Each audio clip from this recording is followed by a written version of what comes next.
بسم الله الرحمن الرحيم قد أفلح المؤمنون الذين هم في صلاتهم خاشعون والذين هم عن اللغو معرضون والذين هم للزكاة فاعلون والذين هم لفروجهم حافظون إلا على أزواجهم أو ما ملكت أيمانهم فإنهم غير ملومين فمن ابتغى وراء ذلك فأولئك هم العادون والذين هم لأماناتهم وعهدهم راعون. السلام عليكم ورحمة الله وبركاته. إن الحمد لله نحمده ونستعينه ونستغفره ونعوذ بالله من شرور أنفسنا ومن سيئات أعمالنا من يهده الله فلا مضل له ومن يضلل فلا هادي له وأشهد أن لا إله إلا الله وحده لا شريك له وأشهد أن محمدا عبده ورسوله. يا أيها الذين آمنوا اتقوا الله حق تقاته ولا تموتن إلا وأنتم مسلمون. يا أيها الناس اتقوا ربكم الذي خلقكم من نفس واحدة وخلق منها زوجها وبث منهما رجالا كثيرا ونساء واتقوا الله الذي تساءلون به والأرحام إن الله كان عليكم رقيبا. يا أيها الذين آمنوا اتقوا الله وقولوا قولا سديدا يصلح لكم أعمالكم ويغفر لكم ذنوبكم ومن يطع الله ورسوله فقد فاز فوزا عظيما. أما بعد فإن خير الحديث كتاب الله وأصدق السنن سنن محمد صلى الله عليه وسلم وشر الأمور محدثاتها وكل محدثة بدعة وكل بدعة ضلالة وكل ضلالة في النار. أعوذ بالله من الشيطان الرجيم. له دعوة الحق والذين يدعون من دونه لا يستجيبون لهم بشيء إلا كباسط كفيه إلى الماء ليبلغ فاه وما هو ببالغ وما دعاء الكافرين إلا في ضلال. പ്രിയമുള്ള സഹോദരീ സഹോദരന്മാരെ, വാക്കുകൾ ശ്രദ്ധിക്കുന്ന നല്ലവരായ ശ്രോതാക്കളെ, നാട്ടുകാരെ, പരമകാരുണികനും കരുണാനിധിയുമായ അല്ലാഹു സുബ്ഹാനഹു വ തആലയുടെ എല്ലാ വിധിവിലക്കുകളും സൂക്ഷിച്ചുകൊണ്ട് അവന്റെ നിയമനിർദ്ദേശങ്ങൾ കഴിവിൻപടി ജീവിതത്തിൽ പാലിച്ചുകൊണ്ട് തഖ്വ കൈവിടാതെ ജീവിക്കാൻ ശ്രമിക്കണേ എന്ന് പ്രത്യേകം ഓർമ്മപ്പെടുത്തുകയാണ്. ലാ ഇലാഹ ഇല്ലല്ലാഹ് മുഹമ്മദുർ റസൂലുള്ളാഹ് എന്ന വിഷയമാണ് എനിക്ക് നിങ്ങളോട് ഇന്ന് സംസാരിക്കേണ്ടത്. മുസ്ലിം സമുദായത്തിൽ ജനിച്ചു വളരുന്ന ഓരോ കുട്ടിയും അറിയുകയും മദ്രസകളിൽ വെച്ച് ചൊല്ലിപ്പടിക്കുകയും ചെയ്തിട്ടുള്ള ഷഹാദത്ത് കലിമയാണ് യഥാർത്ഥത്തിൽ ഇന്നത്തെ വിഷയം. അല്ലാഹുവല്ലാതെ ആരാധനക്കർഹനില്ല, മുഹമ്മദ് നബി അല്ലാഹുവിന്റെ ദൂതനാകുന്നു. ഈ രണ്ട് കലിമകളും അറിഞ്ഞ് അംഗീകരിക്കുമ്പോൾ മാത്രമാണ് ഒരാൾ യഥാർത്ഥത്തിൽ മുസ്ലിമായി തീരുന്നത്. ഈ കലിമകളുടെ അർത്ഥം എല്ലാ വിഭാഗം മുസ്ലിമീങ്ങളും അവരുടെ മദ്രസകളിൽ പഠിപ്പിക്കുന്നുണ്ട്. അഷ്ഹദു അൻ ലാ ഇലാഹ ഇല്ലല്ലാഹ്, അല്ലാഹുവല്ലാതെ ആരാധനക്കർഹനില്ലെന്ന് ഞാൻ സാക്ഷ്യം വഹിക്കുന്നു. വ അഷ്ഹദു അന്ന മുഹമ്മദ് റസൂലുള്ളാഹ്, മുഹമ്മദ് നബി അല്ലാഹുവിന്റെ ദൂതനാണെന്ന് ഞാൻ സാക്ഷ്യം വഹിക്കുന്നു. എല്ലാ വിഭാഗങ്ങളും മദ്രസയിൽ പഠിപ്പിക്കുന്നുണ്ട്. പിന്നെ എന്താണ് വിശേഷിച്ച് മുജാഹിദ് പ്രസ്ഥാനത്തിന് ഈ കാര്യത്തിൽ പറയാനുള്ളത്? മുജാഹിദ് പ്രസ്ഥാനത്തിന് പറയാനുള്ളതിന്റെ ആകത്തുക ലാ ഇലാഹ ഇല്ലല്ലാഹ് മുഹമ്മദ് റസൂലുള്ളാഹ് എന്ന ഈ രണ്ട് കലിമകളും മനസ്സിലാക്കുന്നതിലും അത് ജീവിതത്തിൽ പകർത്തുന്നതിലും പൂർവകാല മുസ്ലിമീങ്ങൾക്ക് ഉണ്ടായിരുന്ന നിലപാടിൽ നിന്ന് നിലവിലുള്ള മുസ്ലിം സമുദായം പിറകോട്ട് പോയിട്ടുണ്ട്. അത് മനസ്സിലാക്കുന്നതിലും പ്രയോഗിക്കുന്നതിലും ഗുരുതരമായ അബദ്ധങ്ങൾ ഈ സമുദായത്തിന് സംഭവിച്ചിട്ടുണ്ട്. അത് എന്താണെന്ന് ചൂണ്ടിക്കാണിച്ച് പൂർവകാല മുസ്ലിമീങ്ങളുടെ സലഫുകളുടെ മാർഗത്തിലേക്ക് ഈ സമുദായത്തെ വഴി നടത്തുകയാണ് ഇസ്ലാഹി പ്രവർത്തനം എന്നതുകൊണ്ട് ഉദ്ദേശിക്കുന്നത്. ഇവിടെ ഏതൊരു മുസ്ലിയാരും സമ്മതിക്കുന്ന ഒരു സത്യമാണ്, 1400 കൊല്ലം മുമ്പുള്ള റസൂലുള്ളാഹി സ്വല്ലല്ലാഹു അലൈഹി വസല്ലമയുടെ കാലത്തെ ഇസ്ലാം ഇന്നത്തെ മുസ്ലിം സമൂഹത്തിൽ അതേപടി നിലവിലില്ല എന്നുള്ളത്. ഉസ്താദെ, റസൂലുള്ളാഹിന്റെ കാലത്തെ നിസ്കാരം ഉണ്ടോ എന്ന് ചോദിച്ചു നോക്കിയാൽ ഉസ്താദ് പറയും, എവിടെ മക്കളെ, ഇന്നത്തെ നിസ്കാരമൊക്കെ ഒരു ചടങ്ങല്ലേ, അന്നൊക്കെ എന്തുമാത്രം ഖുശൂഉള്ള ഭക്തിയുള്ള നിസ്കാരമായിരുന്നു. അല്ല ഉസ്താദെ, റസൂലുള്ളാഹിന്റെ കാലത്തെ നോമ്പും ഇന്നത്തെ നോമ്പും, അന്നത്തെ നോമ്പൊക്കെ എന്താ, ഇന്നത്തെ നോമ്പൊക്കെ വെറും ഒരു ചടങ്ങല്ലേ. ഇന്നിപ്പോ വൈകുന്നേരമായ നല്ലോണം തിന്ന, പിന്നെ അത്താഴത്തിനും നല്ലോണം തിന്ന, പിന്നെ ആളുകൾക്ക് ജോലിയൊന്നും കൊടുക്കാതെ അധികം ആൾക്കും കടന്നുറങ്ങാനും വിശ്രമിക്കാനും ഒക്കെ സൗകര്യമുള്ള കാലം.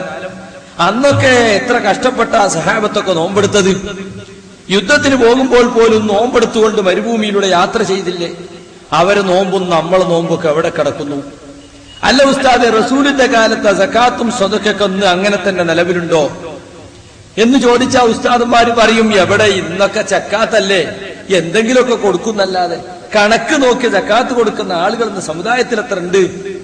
ഇതൊക്കെ അവർ അംഗീകരിക്കുന്ന കാര്യമാണ്. ഹജ്ജിന്റെ കാര്യവും അങ്ങനെ തന്നെയാണ്.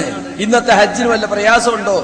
വീട്ടിന്റെ കാറിലും കയറുക, എയർപോർട്ടിൽ ഇറങ്ങുക, അവിടുന്ന് പ്ലെയിനിലാണ് കയറുക, അവിടുന്ന് എയർ കണ്ടീഷൻ ബസ്സിൽ, റൂമിൽ ചെന്നാലും എയർ കണ്ടീഷൻ, എന്ത് സുഖം, ഹറമിനടുത്ത് താമസം അല്ലേ.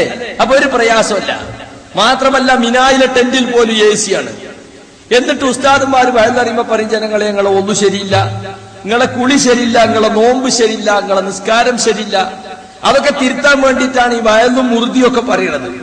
പക്ഷെ ഇതിലൂടെ ഒരു കാര്യം അവർ സമ്മതിക്കുകയാണ്, റസൂലുള്ളാഹി സ്വല്ലല്ലാഹു അലൈഹി വസല്ലമ കൊണ്ടുവന്ന ദീനിൽ നിന്ന് നിലവിലുള്ള മുസ്ലിം സമുദായം കുറേശ്ശെയായി അകന്നുകൊണ്ടിരിക്കുന്നുണ്ട്. ആ അകന്നുകൊണ്ടിരിക്കുന്ന കാര്യങ്ങൾ ഏതാണെന്ന് ബോധ്യപ്പെടുത്തി അവരെ റസൂൽ കൊണ്ടുവന്ന ദീനിലേക്ക് തിരിച്ചു കൊണ്ടുപോകാനുള്ള പ്രവർത്തനമാണ് പണ്ഡിതന്മാരും പ്രബോധകന്മാരും ഇക്കാലത്തും എക്കാലത്തും നടത്തിയിട്ടുള്ളതും നടത്തേണ്ടതും എന്ന് യഥാർത്ഥത്തിൽ അവർ അംഗീകരിക്കുകയാണ്.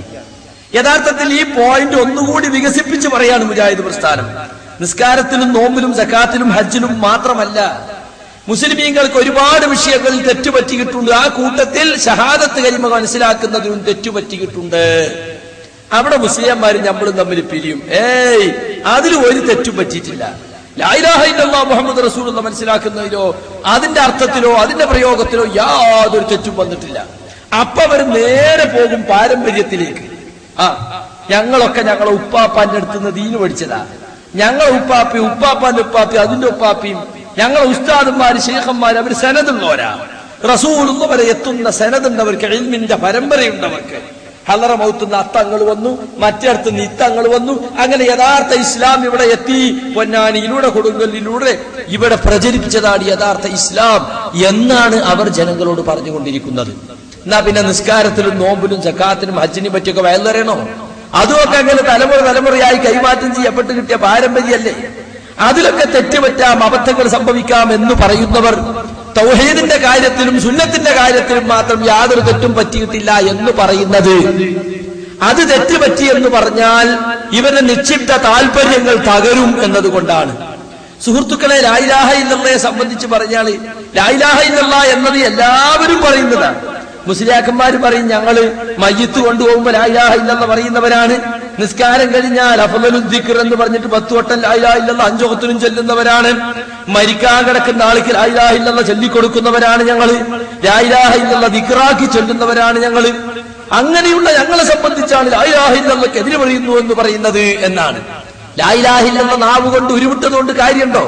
അതിന്റെ അർത്ഥത്തിൽ ഗണ്യമായ മാറ്റം വരുത്തി ഭീമമായ അബദ്ധങ്ങൾ സാധാരണ ജനങ്ങൾ അവർ പഠിപ്പിച്ചുകൊണ്ടിരിക്കുകയാണ്. ഇലാഹ് എന്ന് പറഞ്ഞാൽ യഥാർത്ഥത്തിൽ പള്ളി ദർസിൽ ഓതുന്ന ജലാലൈനിയിൽ പോലും അർത്ഥം പറഞ്ഞിട്ടുള്ളത് അൽ മുസ്തഹിഖുലിൽ ഇബാദ, ഇബാദത്തിന് അർഹൻ എന്നാണ്. ചില ആള് പറയും ലാ ഇലാഹ ഇല്ലല്ലാഹ് അല്ലാഹു അല്ലാതെ ആരാധ്യനില്ല. അത് ശരിയല്ല, ആരാധ്യന്മാർ വേറെ കുറെ ഉണ്ട്. ആരാധനക്ക് അർഹനില്ല എന്ന് പറയണം. അർഹതയില്ലാത്ത പലരും ചരിത്രത്തിൽ ആരാധിക്കപ്പെട്ടിട്ടുണ്ട്.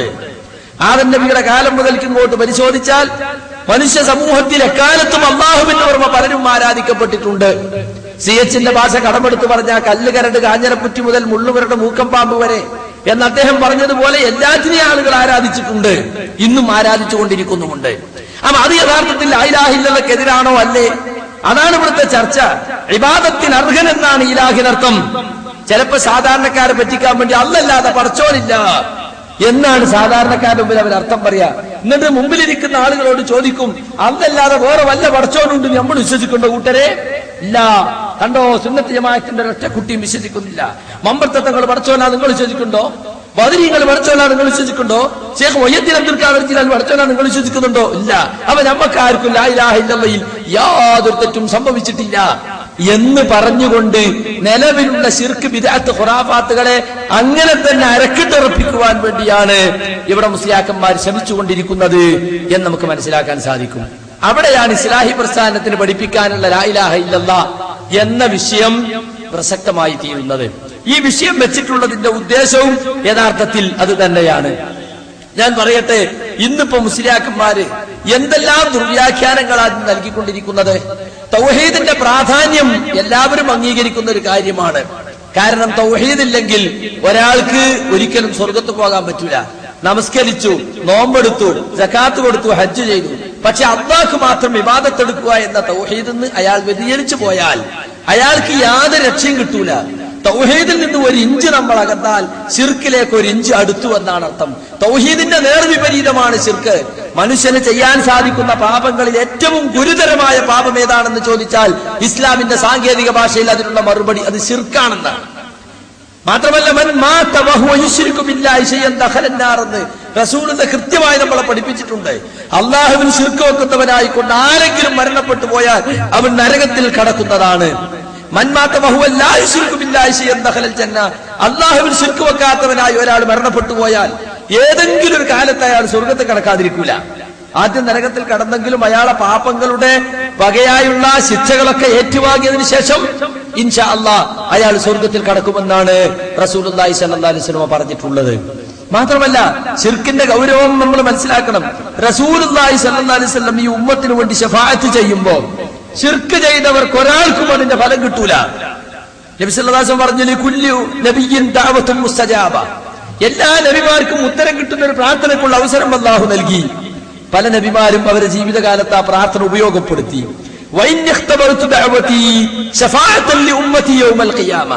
എനിക്ക് ലഭിച്ചിട്ടുള്ള പ്രാർത്ഥനയുടെ ഉത്തരം കിട്ടുന്ന പ്രാർത്ഥനയ്ക്കുള്ള അവസരം ഞാൻ അത് ഈ ഖിയാമത്തിലേക്ക്, ഖിയാമത്ത് നാളിൽ എന്റെ ഉമ്മത്തിന് വേണ്ടി ശഫാഅത്ത് ചെയ്യാൻ വേണ്ടി മാറ്റിവെച്ചിരിക്കുകയാണ്.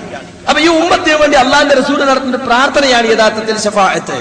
എന്നിട്ട് നബി പറയാണ്, ഫഹിയ നായിലത്തുൻ ഇൻഷാ അല്ലാഹ് മൻ മാത മിൻ ഉമ്മതി ലാ യുശ്രികു ബില്ലാഹി ശൈആ, എന്റെ ആ ശുപാർശ എന്റെ ഉമ്മത്തിൽ നിന്നും ശിർക്ക് ചെയ്യാത്തവരായി മരണപ്പെട്ടു പോയ എന്റെ ഉമ്മത്തിൽപ്പെട്ട ആളുകൾക്ക് ലഭിക്കുന്നതാണ്.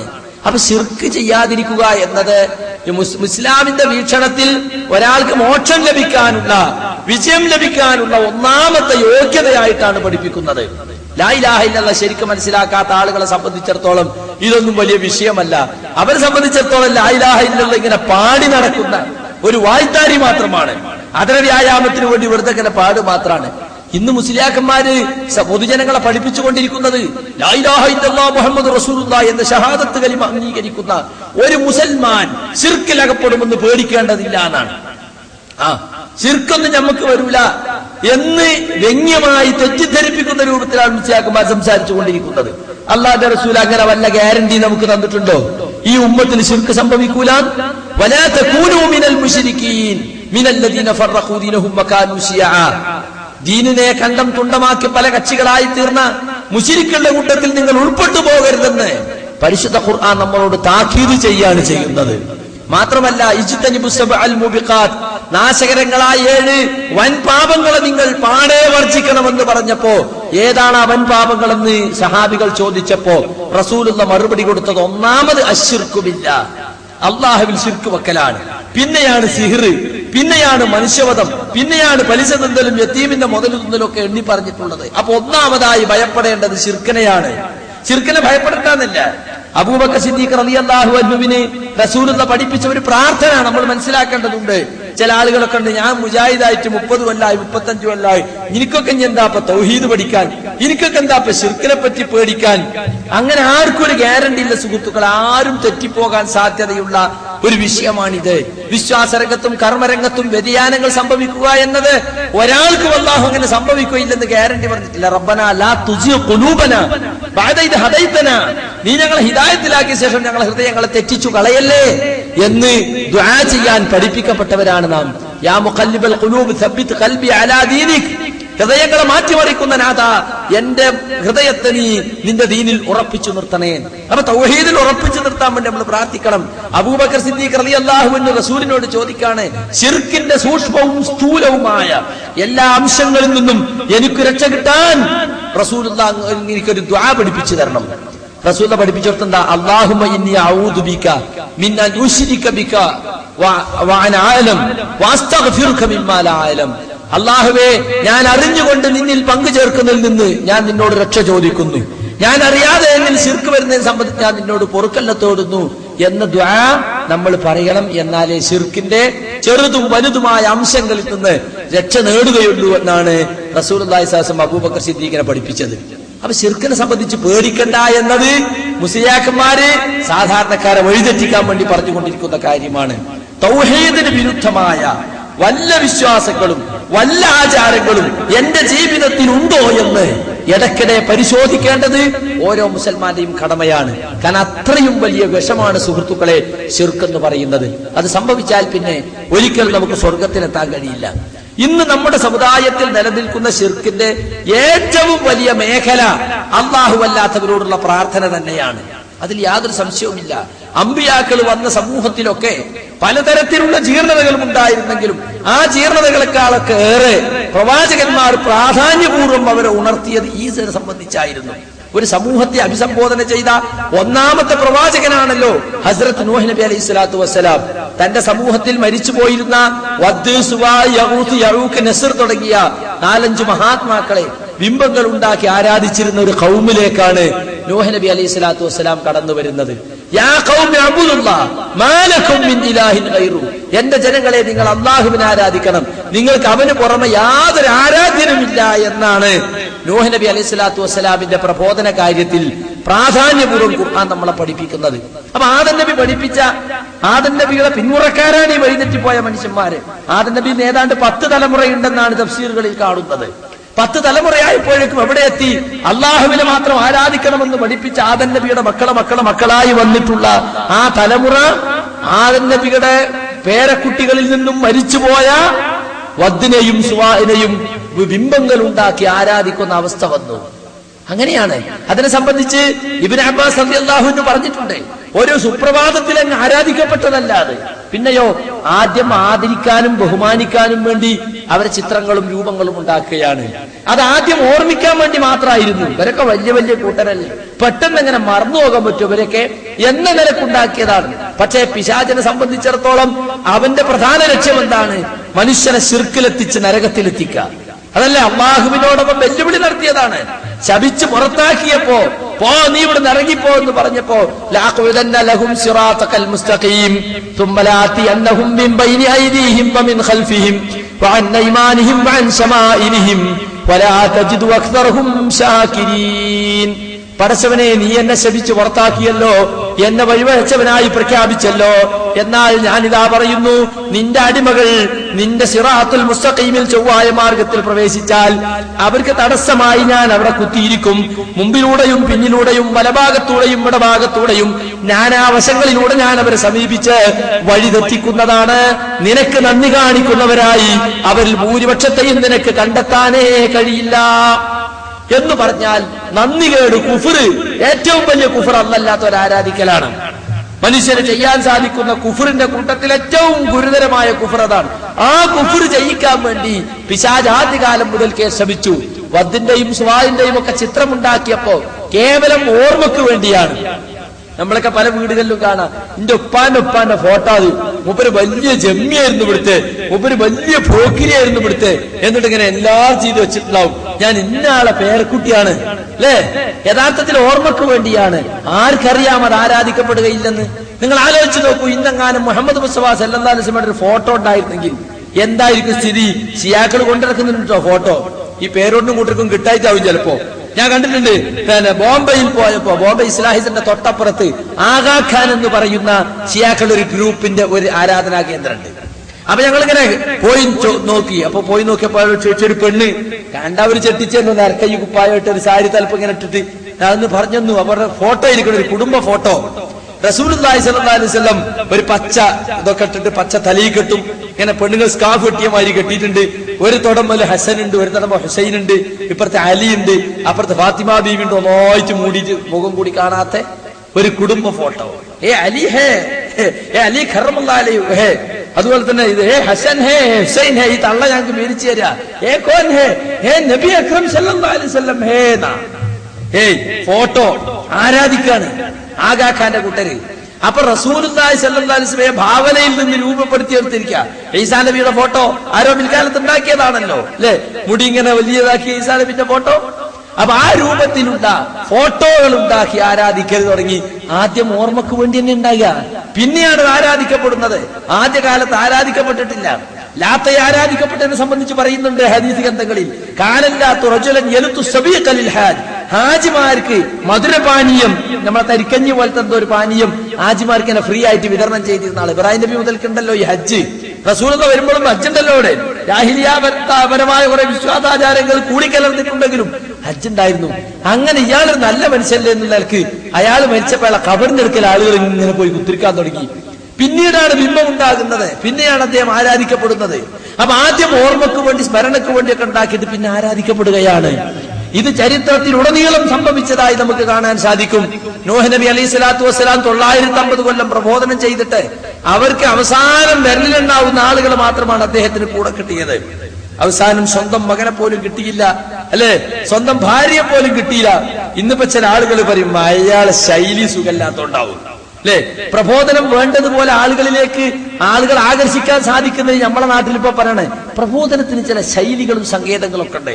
വളരെ സൗമ്യമായി ആളുകളെ ബോധ്യപ്പെടുത്തുന്ന തരത്തിൽ, ആളുകളെ വേദനിപ്പിക്കാത്ത തരത്തിൽ അങ്ങനെയാണ് ദഅവത്ത് നടത്തേണ്ടത്. ഖൂലാലഹു ഖൗലൻ ലയ്യിനാ റസൂൽ ഖുർആൻ പറഞ്ഞിട്ടുള്ളത്. മൂസ നബിയോടും ഹാറൂൻ നബിയോടും നിങ്ങൾ മൃദുവായ വാക്ക് പറയണം, തലോടുന്നത് പോലെ പ്രബോധനം നടത്തണം. ഇന്നത്തെ എന്താ പ്രബോധനം? അപ്പൊ പ്രബോധനത്തിന്റെ ശൈലി മോശമായതുകൊണ്ടാണ് ഇവര് പറഞ്ഞു ഒരു അമ്പിയാക്കളി ചിലപ്പോ പറഞ്ഞുകൂടാന്നില്ല. നൂഹ് നബിക്കൊന്നും ഒരു ശൈലി ഉണ്ടായിരുന്നില്ല. അതുകൊണ്ട് സ്വന്തം ഭാര്യനെ പോലും ആകർഷിക്കാൻ പറ്റിയില്ല എന്ന് പറഞ്ഞാൽ, സ്വന്തം മകനെ പോലും ആകർഷിക്കാൻ പറ്റില്ല എന്ന് പറഞ്ഞാൽ എന്ന് പറയാനും ചില പുതിയ പ്രബോധനക്കാരുണ്ടാകും എന്ന് നമ്മൾ സംശയിക്കണം. പക്ഷെ അള്ളാഹു അത് പറഞ്ഞിട്ടില്ല. പ്രവാചകന്മാരുടെ മുൻകാല പ്രവാചകന്മാരെ കുറിച്ചൊക്കെ റസൂലുള്ളാഹിക്ക് ഒരിക്കലും ഒരു ദർശനം ഉണ്ടായി, ഇങ്ങനെ കാണിച്ചു കൊടുത്തു റസൂലുള്ളാഹിക്ക്. അപ്പൊ ഒരു നബി മഅഹു റജുലുൻ ഔ റജുലാനി, ഒന്നോ രണ്ടോ ആളുകൾ മാത്രം. ഒരു നബി അദ്ദേഹത്തിന്റെ കൂടെ ഒരാളുമില്ല. അപ്പൊ ഒരാളെയും കിട്ടാത്തൊരു പ്രവാചകനും കഴിഞ്ഞു പോയിട്ടുണ്ട് കേട്ടോ. അല്പമെങ്കിലും അനുയായികളെ കിട്ടിയവരാണ്, വിരലിലുണ്ടാവുന്ന അനുയായികളെങ്കിലും കിട്ടിയവരാണ് ഭൂരിപക്ഷം ആളുകളും. പക്ഷേ ഒരൊറ്റ അനുയായിയെ പോലും കിട്ടാത്തവരും ഈ പ്രവാചകന്മാരെ ചരിത്രത്തിൽ കഴിഞ്ഞുപോയിട്ടുണ്ട് എന്ന് ആ ഹദീസിൽ നിന്ന് നമുക്ക് മനസ്സിലാക്കാൻ സാധിക്കും. അതൊന്നും അവരെ ശൈലീദോഷം കൊണ്ടല്ല, അവർ ചെയ്യാനുള്ളത് ചെയ്ത് ബാക്കി അള്ളാഹുവിനെ ഏൽപ്പിച്ചു. നമ്മൾ ചെയ്യാനുള്ളത് ചെയ്ത് അതിന്റെ റിസൾട്ടിനെ സംബന്ധിച്ച് നമ്മൾ ബേജാറാകേണ്ടതില്ല. അത് അള്ളാഹു സുബ്ഹാനഹു വ തആല അതിന് ശരിയായ റിസൾട്ട് ഉണ്ടാക്കുമെന്ന് നമ്മൾ പ്രതീക്ഷിച്ചാൽ മതി. അപ്പൊ ഞാൻ പറഞ്ഞു വരുന്നത്, അല്ലാത്തവരോടുള്ള പ്രാർത്ഥന അത് തന്നെയാണ് യഥാർത്ഥത്തിൽ പ്രവാചകന്മാരെ കാലഘട്ടങ്ങളിലൊക്കെ ഉണ്ടായിരുന്നതിൽ പ്രധാനപ്പെട്ട ശിർക്ക്. ഇപ്പൊ ഇബാദത്തെടുക്കരുത് എന്നാ ചില മുസ്ലിയാക്കന്മാരിപ്പോ പറയുന്നത്. അല്ലാത്തവർക്ക് ഇബാദത്തെടുക്കരുത് എന്നാ പറഞ്ഞത്. ഞങ്ങൾ അല്ലാത്തവർക്ക് ഇബാദത്തെടുക്കുന്നില്ലല്ലോ. എന്നാൽ നമുക്ക് ചോദിക്കാം, റസൂലുള്ളാഹി സ്വല്ലല്ലാഹു അലൈഹി വസല്ലം വന്നിട്ട് ഇപ്പൊ ഇബാദത്ത് എന്ന് പറഞ്ഞാൽ സാധാരണക്കാരൻ എന്താ പറയാ? നിസ്കാരം, നോമ്പ്, സക്കാത്ത്, ഹജ്ജ്, ഇതൊക്കെ അള്ളാഹ്ക്ക് വേണ്ടി തന്നെ ഞങ്ങൾ ചെയ്യുന്നത്. ശരി, നിസ്കാരം നിർബന്ധാക്കുന്ന എപ്പോഴാ? മിഅ്റാജിലാ റസൂലുള്ളാഹിക്ക് 51 വയസ്സുള്ളപ്പോഴാ. അതുപോലെ നോമ്പ് നിർബന്ധാക്കപ്പെടുന്നത്, ഇതൊക്കെ നിർബന്ധമാക്കപ്പെടുന്നതിന് മുമ്പും അള്ളാഹുവിന്റെ റസൂൽ പറഞ്ഞിട്ടുണ്ട്, നിങ്ങൾ അള്ളാഹിനെ ആരാധിക്കണം, അല്ലാത്തവരെ ആരാധിക്കരുത് പറഞ്ഞിട്ടില്ലേ? നിസ്കാരം നിർബന്ധാക്കുന്നതിന് മുമ്പ്, നോമ്പ് നിർബന്ധാക്കുന്നതിനൊക്കെ മുമ്പ്. അപ്പൊ ആ പറഞ്ഞ ഇബാദത്ത് എന്തായിരുന്നു? മുസ്ലിയാക്കന്മാർക്ക് ഉത്തരല്ല. അപ്പൊ ഒരു മുസ്ലിയാർ പറഞ്ഞത് ബിംബുണ്ടാക്കലായിരുന്നു. മിഅ്റാജിന് മുമ്പും നോമ്പ് നിസ്കാരമൊക്കെ നിർബന്ധാക്കുന്നതിന് മുമ്പ് അല്ലല്ലാത്തവർക്ക് ഇബാദത്ത് എടുക്കരുത് എന്ന് പറയുമ്പോ അല്ലല്ലാത്തവർക്കുള്ള എന്തോ ഒരു ഇബാദത്ത് അവിടെ അബൂജഹലും കൂട്ടരും ചെയ്യുന്നുണ്ടല്ലോ ഉസ്താദേ, അത് എന്താണ് എന്ന് ചോദിച്ചപ്പോ പറയേണ്ടത് ബിംബുണ്ടാക്കലായിരുന്നു. അപ്പൊ സാധാരണക്കാരനാ ചോദിക്കണത് ഉസ്താദിനോട്. അപ്പൊ പറഞ്ഞു കുറെ കാലം ശൂന്യായി ജീവിച്ചോ ചോദിച്ചതാ. അപ്പൊ ഉസ്താദേ അല്ലല്ലാത്തോലെ ബിംബുണ്ടാക്കരുത് എന്നാണ് പറഞ്ഞ്. അപ്പോ അള്ളാഹ് ഇബാദത്ത് എടുക്കുക എന്ന് പറഞ്ഞാലോ, നിങ്ങൾ അല്ലല്ലാത്തവർക്ക് ഇബാദത്ത് എടുക്കരുത് എന്ന് പറഞ്ഞാൽ അല്ലല്ലാത്തോലെ ബിംബുണ്ടാക്കരുത്. അപ്പൊ അള്ളാഹ് ഇബാദത്ത് എടുക്കണം എന്ന് പറഞ്ഞാലോ അവൻ നബി പറഞ്ഞല്ലോ അള്ളാഹ്ക്ക് മാത്രം ഇബാദത്ത് എടുക്കണം എന്നാ അള്ളാഹിന്റെ ബിംബം മാത്രം ഉണ്ടാക്കണം എന്നാ ഇതിന്റെ അർത്ഥം എന്ന് ചോദിച്ചപ്പോ മുസ്ലിയാരി നമുക്ക് പിന്നെ സംസാരിക്കാം എന്ന് പറഞ്ഞ് സ്ഥലം വിട്ടു എന്നാണ്. അപ്പൊ നിങ്ങൾ ആലോചിച്ച് നോക്കണം, സാധാരണക്കാർക്ക് പോലും മനസ്സിലാകുന്ന ഒരു കാര്യമാണ് ഈ നിസ്കാരവും നോമ്പൊക്കെ നിർബന്ധമാക്കപ്പെടുന്നതിന് മുമ്പും അല്ലല്ലാത്തവർക്ക് ഇബാദത്ത് എടുക്കരുത്, അള്ളാഹ് മാത്രം ഇബാദത്ത് എടുക്കണം എന്ന് ആവർത്തിച്ച് റസൂലുള്ള പറഞ്ഞുകൊണ്ടിരുന്നെങ്കിൽ അതിൽ പ്രധാനപ്പെട്ട ഒന്ന് അള്ളാഹു അല്ലാത്തവർക്കുള്ള പ്രാർത്ഥനയാണ്. അവർ ചെയ്തിരുന്നത് അതാണ്. അവർ അള്ളാഹു അല്ലാത്ത അള്ളാഹിനെയും വിളിക്കും, അല്ലല്ലാത്തവരെയും വിളിക്കും. فإذا ركبوا في الفلك دعوا الله مخلصين له الدين فلما نجاهم من البر إذا هم يشركون. അവർ കപ്പലിൽ യാത്ര ചെയ്താൽ, അവർ ആരാ? മുഹമ്മദ് നബിയും സഹാബത്തും അല്ല, അബൂജഹലും മുത്തുബത്തും ശൈബത്തും അടങ്ങുന്ന മക്കത്തെ മുശ്രിക്കുകൾ കപ്പലിൽ യാത്ര ചെയ്യുമ്പോൾ കപ്പലിന്റെ കാറ്റും കോളും പിടിപെട്ടാൽ അപ്പൊ അവരാരെ വിളിക്കും? കരയിൽ വിളിച്ച തമ്പുരാക്കന്മാരൊന്നും വിളിച്ച് പ്രാർത്ഥിക്കാതെ അവർ നേരെ അള്ളാഹുവിന് മാത്രം കീഴ്വണക്കമാക്കിക്കൊണ്ട് അവനോട് പ്രാർത്ഥിക്കും. എന്നിട്ട് അള്ളാഹുവിനെ കരയിലേക്ക് രക്ഷപ്പെടുത്തിയാലോ ഇദാഹും യുശ്രികൂൻ, അവരതാ അള്ളാഹുവിൽ പങ്കു ചേർക്കുന്നു. എന്താ അവിടെ പങ്കുചേർക്കല്? കടലിൽ വെച്ച് അള്ളാഹിനോട് മാത്രം പ്രാർത്ഥിച്ചിരുന്നവർ കരയിലെത്തിയാൽ അവരെ തമ്പുരാക്കന്മാരെ വിളിച്ച് പ്രാർത്ഥിക്കുന്നു. ലാത്തയെ വിളിക്കുന്നു, ഉസ്സയെ വിളിക്കുന്നു, മനാത്തയെ വിളിക്കുന്നു, ഇബ്രാഹിം നബിയെ വിളിക്കുന്നു, ഇസ്മായിൽ നബിയെ വിളിക്കുന്നു. അതാണ് അവർ ചെയ്തിരുന്ന ശിർക്ക്. അപ്പൊ അല്ലല്ലാത്തവർക്ക് ഇബാദത്ത് എടുക്കരുതെന്ന് പറഞ്ഞാൽ അള്ളാഹു അല്ലാത്തവരോട് പ്രാർത്ഥിക്കരുതെന്ന് പറയാണ്. യഥാർത്ഥത്തിൽ മുജാഹിദുകൾ മക്കാ മുശ്രിക്കുകളുടെ കാര്യം പറയുന്നത് മുസ്ലിയാക്കന്മാർക്ക് വലിയ വിഷമാ. അതെന്തിനാ ഞങ്ങൾ മക്കാ മുശ്രിക്കിന്റെ കാര്യം പറയണത് ഇപ്പോടെ? എന്ന് മാത്രല്ല, നിങ്ങൾ എപ്പോഴും അബൂജഹലിന്റെയും ഉത്തുബത്തിനെയും ശൈബത്തിനെയും പറയുന്നതിനാ? നമുക്ക് നമ്മളെ തൗഹീദ് പറയാൻ അബൂജഹലിന്റെ ഉത്തുബത്തിന്റെ ആവശ്യം എന്താ? അബൂജഹൽ നിങ്ങൾ വെള്ളം പൂശാൻ ശ്രമിക്കാണ് എന്നൊക്കെ പറഞ്ഞിട്ട് മുജാഹിദുകൾക്കെതിരെ മുസ്ലിയാക്കന്മാർ പറയാറുണ്ട്. ഇവിടെ നമ്മൾ മനസ്സിലാക്കേണ്ട കാര്യം, അബൂജഹൽ ഉത്തുബത്ത് ശൈബത്ത് പോലെയുള്ള മക്കാ മുശ്രിക്കുകളുടെ വിശ്വാസം എന്താണെന്ന് ചൂണ്ടിക്കാണിച്ചുകൊണ്ടാണ് പരിശുദ്ധ ഖുർആൻ നമുക്ക് തൗഹീദ് പറഞ്ഞു തരുന്നത്. അതുകൊണ്ട് അത് ചർച്ച ചെയ്യാതിരിക്കാൻ പറ്റില്ല. അത് ഖുർആൻ ചർച്ച ചെയ്ത വിഷയമാണ്, റസൂലുള്ളാഹി ചർച്ച ചെയ്ത വിഷയമാണ്. ഇരുട്ടും വെളിച്ചവും തമ്മിലുള്ള വ്യത്യാസം ജാഹിലിയത്തും ഇസ്ലാമും തമ്മിലുണ്ട്. ഏതൊക്കെ ജാഹിലിയ വിശ്വാസങ്ങളെയാണ് ഖുർആൻ തുടച്ചു നീക്കിയത്, ഏതൊക്കെ ജാഹിലിയ വിശ്വാസങ്ങളെയാണ് ഹദീസിലൂടെ റസൂലുള്ളാഹി തുടച്ചു നീക്കിയത് എന്ന് മനസ്സിലാകണമെങ്കിൽ ഇസ്ലാമും ജാഹിലിയത്തും തമ്മിലുള്ള വ്യത്യാസം മനസ്സിലാകണം. അതാണ് ക്രാന്തദർശിയായിരുന്ന ഹസ്രത്ത് ഉമറുൽ ഫാറൂഖ് റളിയല്ലാഹു അൻഹു പറഞ്ഞത്. ഇമാം അഹ്മദ് തന്റെ മുസ്നദിൽ റിവായത്ത് ചെയ്തതാണ്, ഇന്നമാ തൻഖുദു ഉറൽ ഇസ്ലാമി ഉർവതൻ ഉർവതൻ ഇദാ നശഅ ഫിൽ ഇസ്ലാമി മൻ ലാ യഅരിഫുൽ ജാഹിലിയ.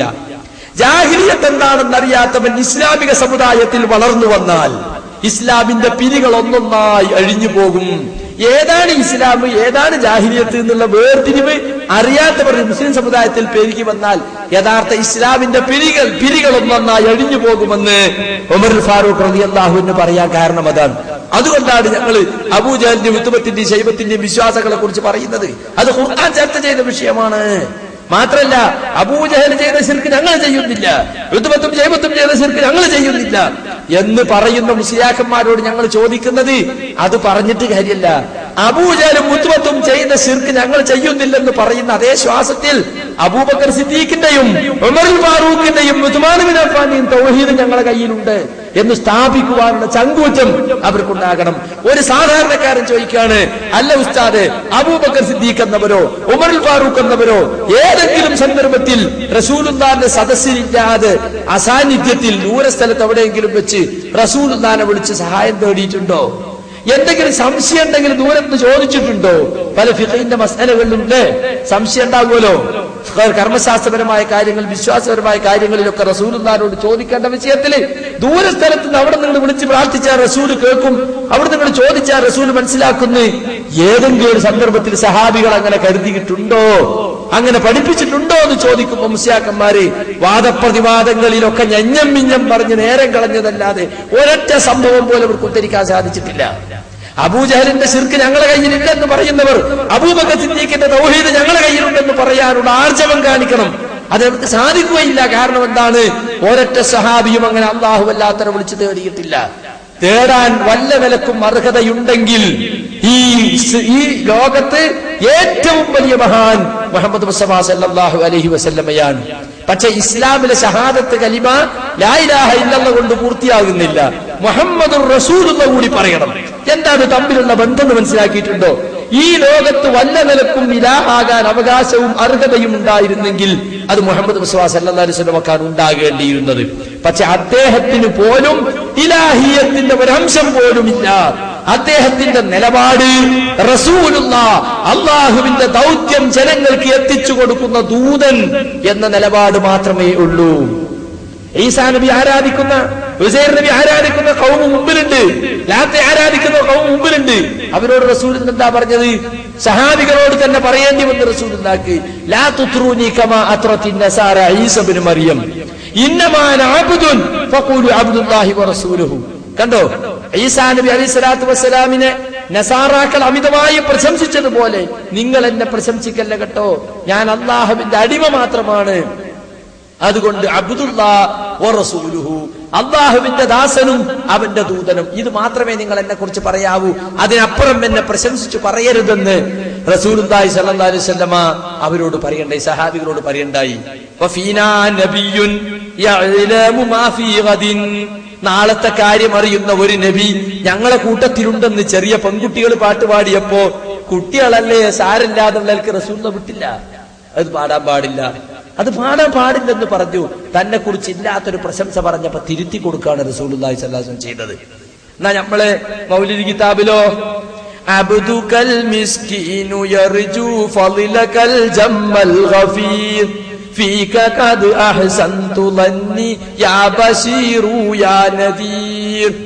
ചിഞ്ചിലെന്നും ചിലചിലെന്നും അല്ലെ മുസ്ലിയാക്കന്മാരിങ്ങനെ പുതിയ ട്യൂണൊക്കെ ഉണ്ടാക്കിയതാ. അബ്ദുകൽ മിസ്കീനു യർജു, പാവപ്പെട്ട ഈ അടിമ ആഗ്രഹിക്കുന്നു.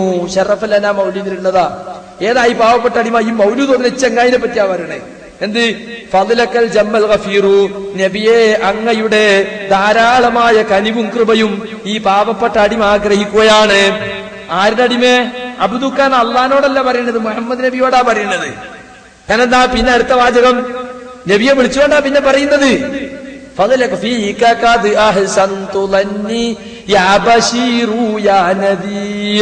ബഷീറും നദീറും റസൂലുള്ളാഹിന്റെ പേരാ.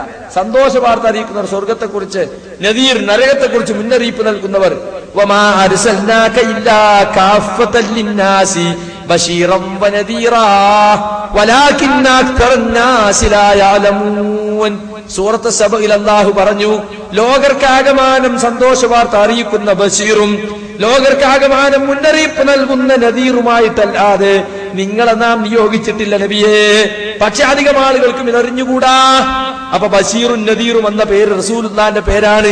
ആ പേരെടുത്ത് വിളിച്ചുകൊണ്ട് നബിയെ നിങ്ങളെ കുറിച്ചുള്ള എന്റെ വിശ്വാസം ഞാനിതാ നന്നാക്കിയിരിക്കുന്നു. ഫഅഗിത്നി വഅജിർനി യാ മുജീറു മിനസ്സഈർ യാ ഗിയാതി യാ മലാദി ഫീ മുലിമ്മാത്തിൽ ഉമൂർ. ഫഅഗിത്നി, എന്നെ സഹായിക്കണം നബിയെ. വഅജിർനി, എന്നെ രക്ഷപ്പെടുത്തണം നബിയെ.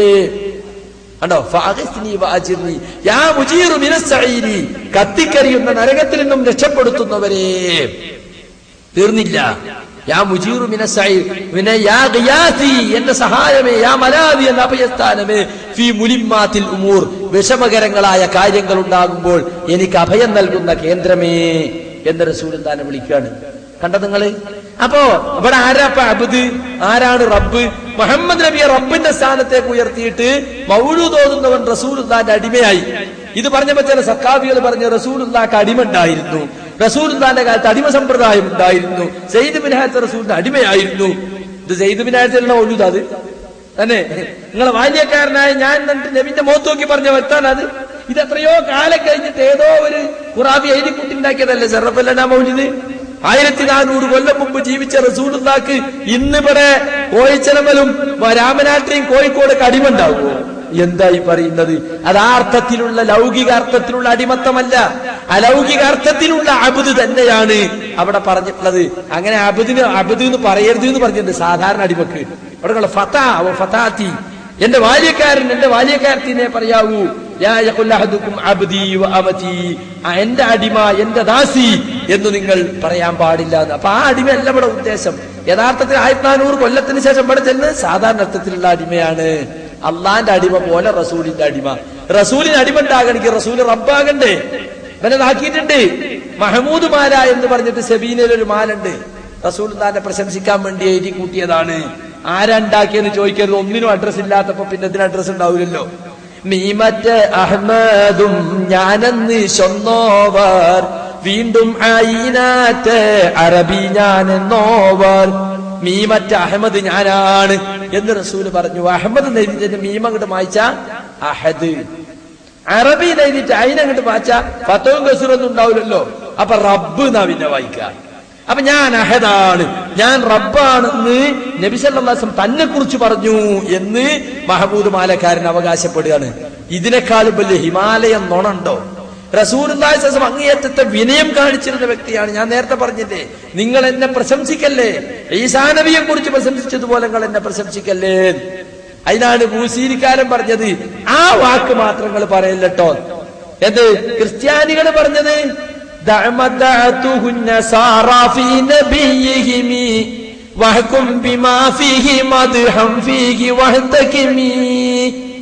നസാറാക്കൾ അവരെ നബിയെ കുറിച്ച് ഇബ്നുല്ലാഹ്, അള്ളാഹുവിന്റെ പുത്രൻ എന്ന് പറഞ്ഞിട്ടുണ്ട്.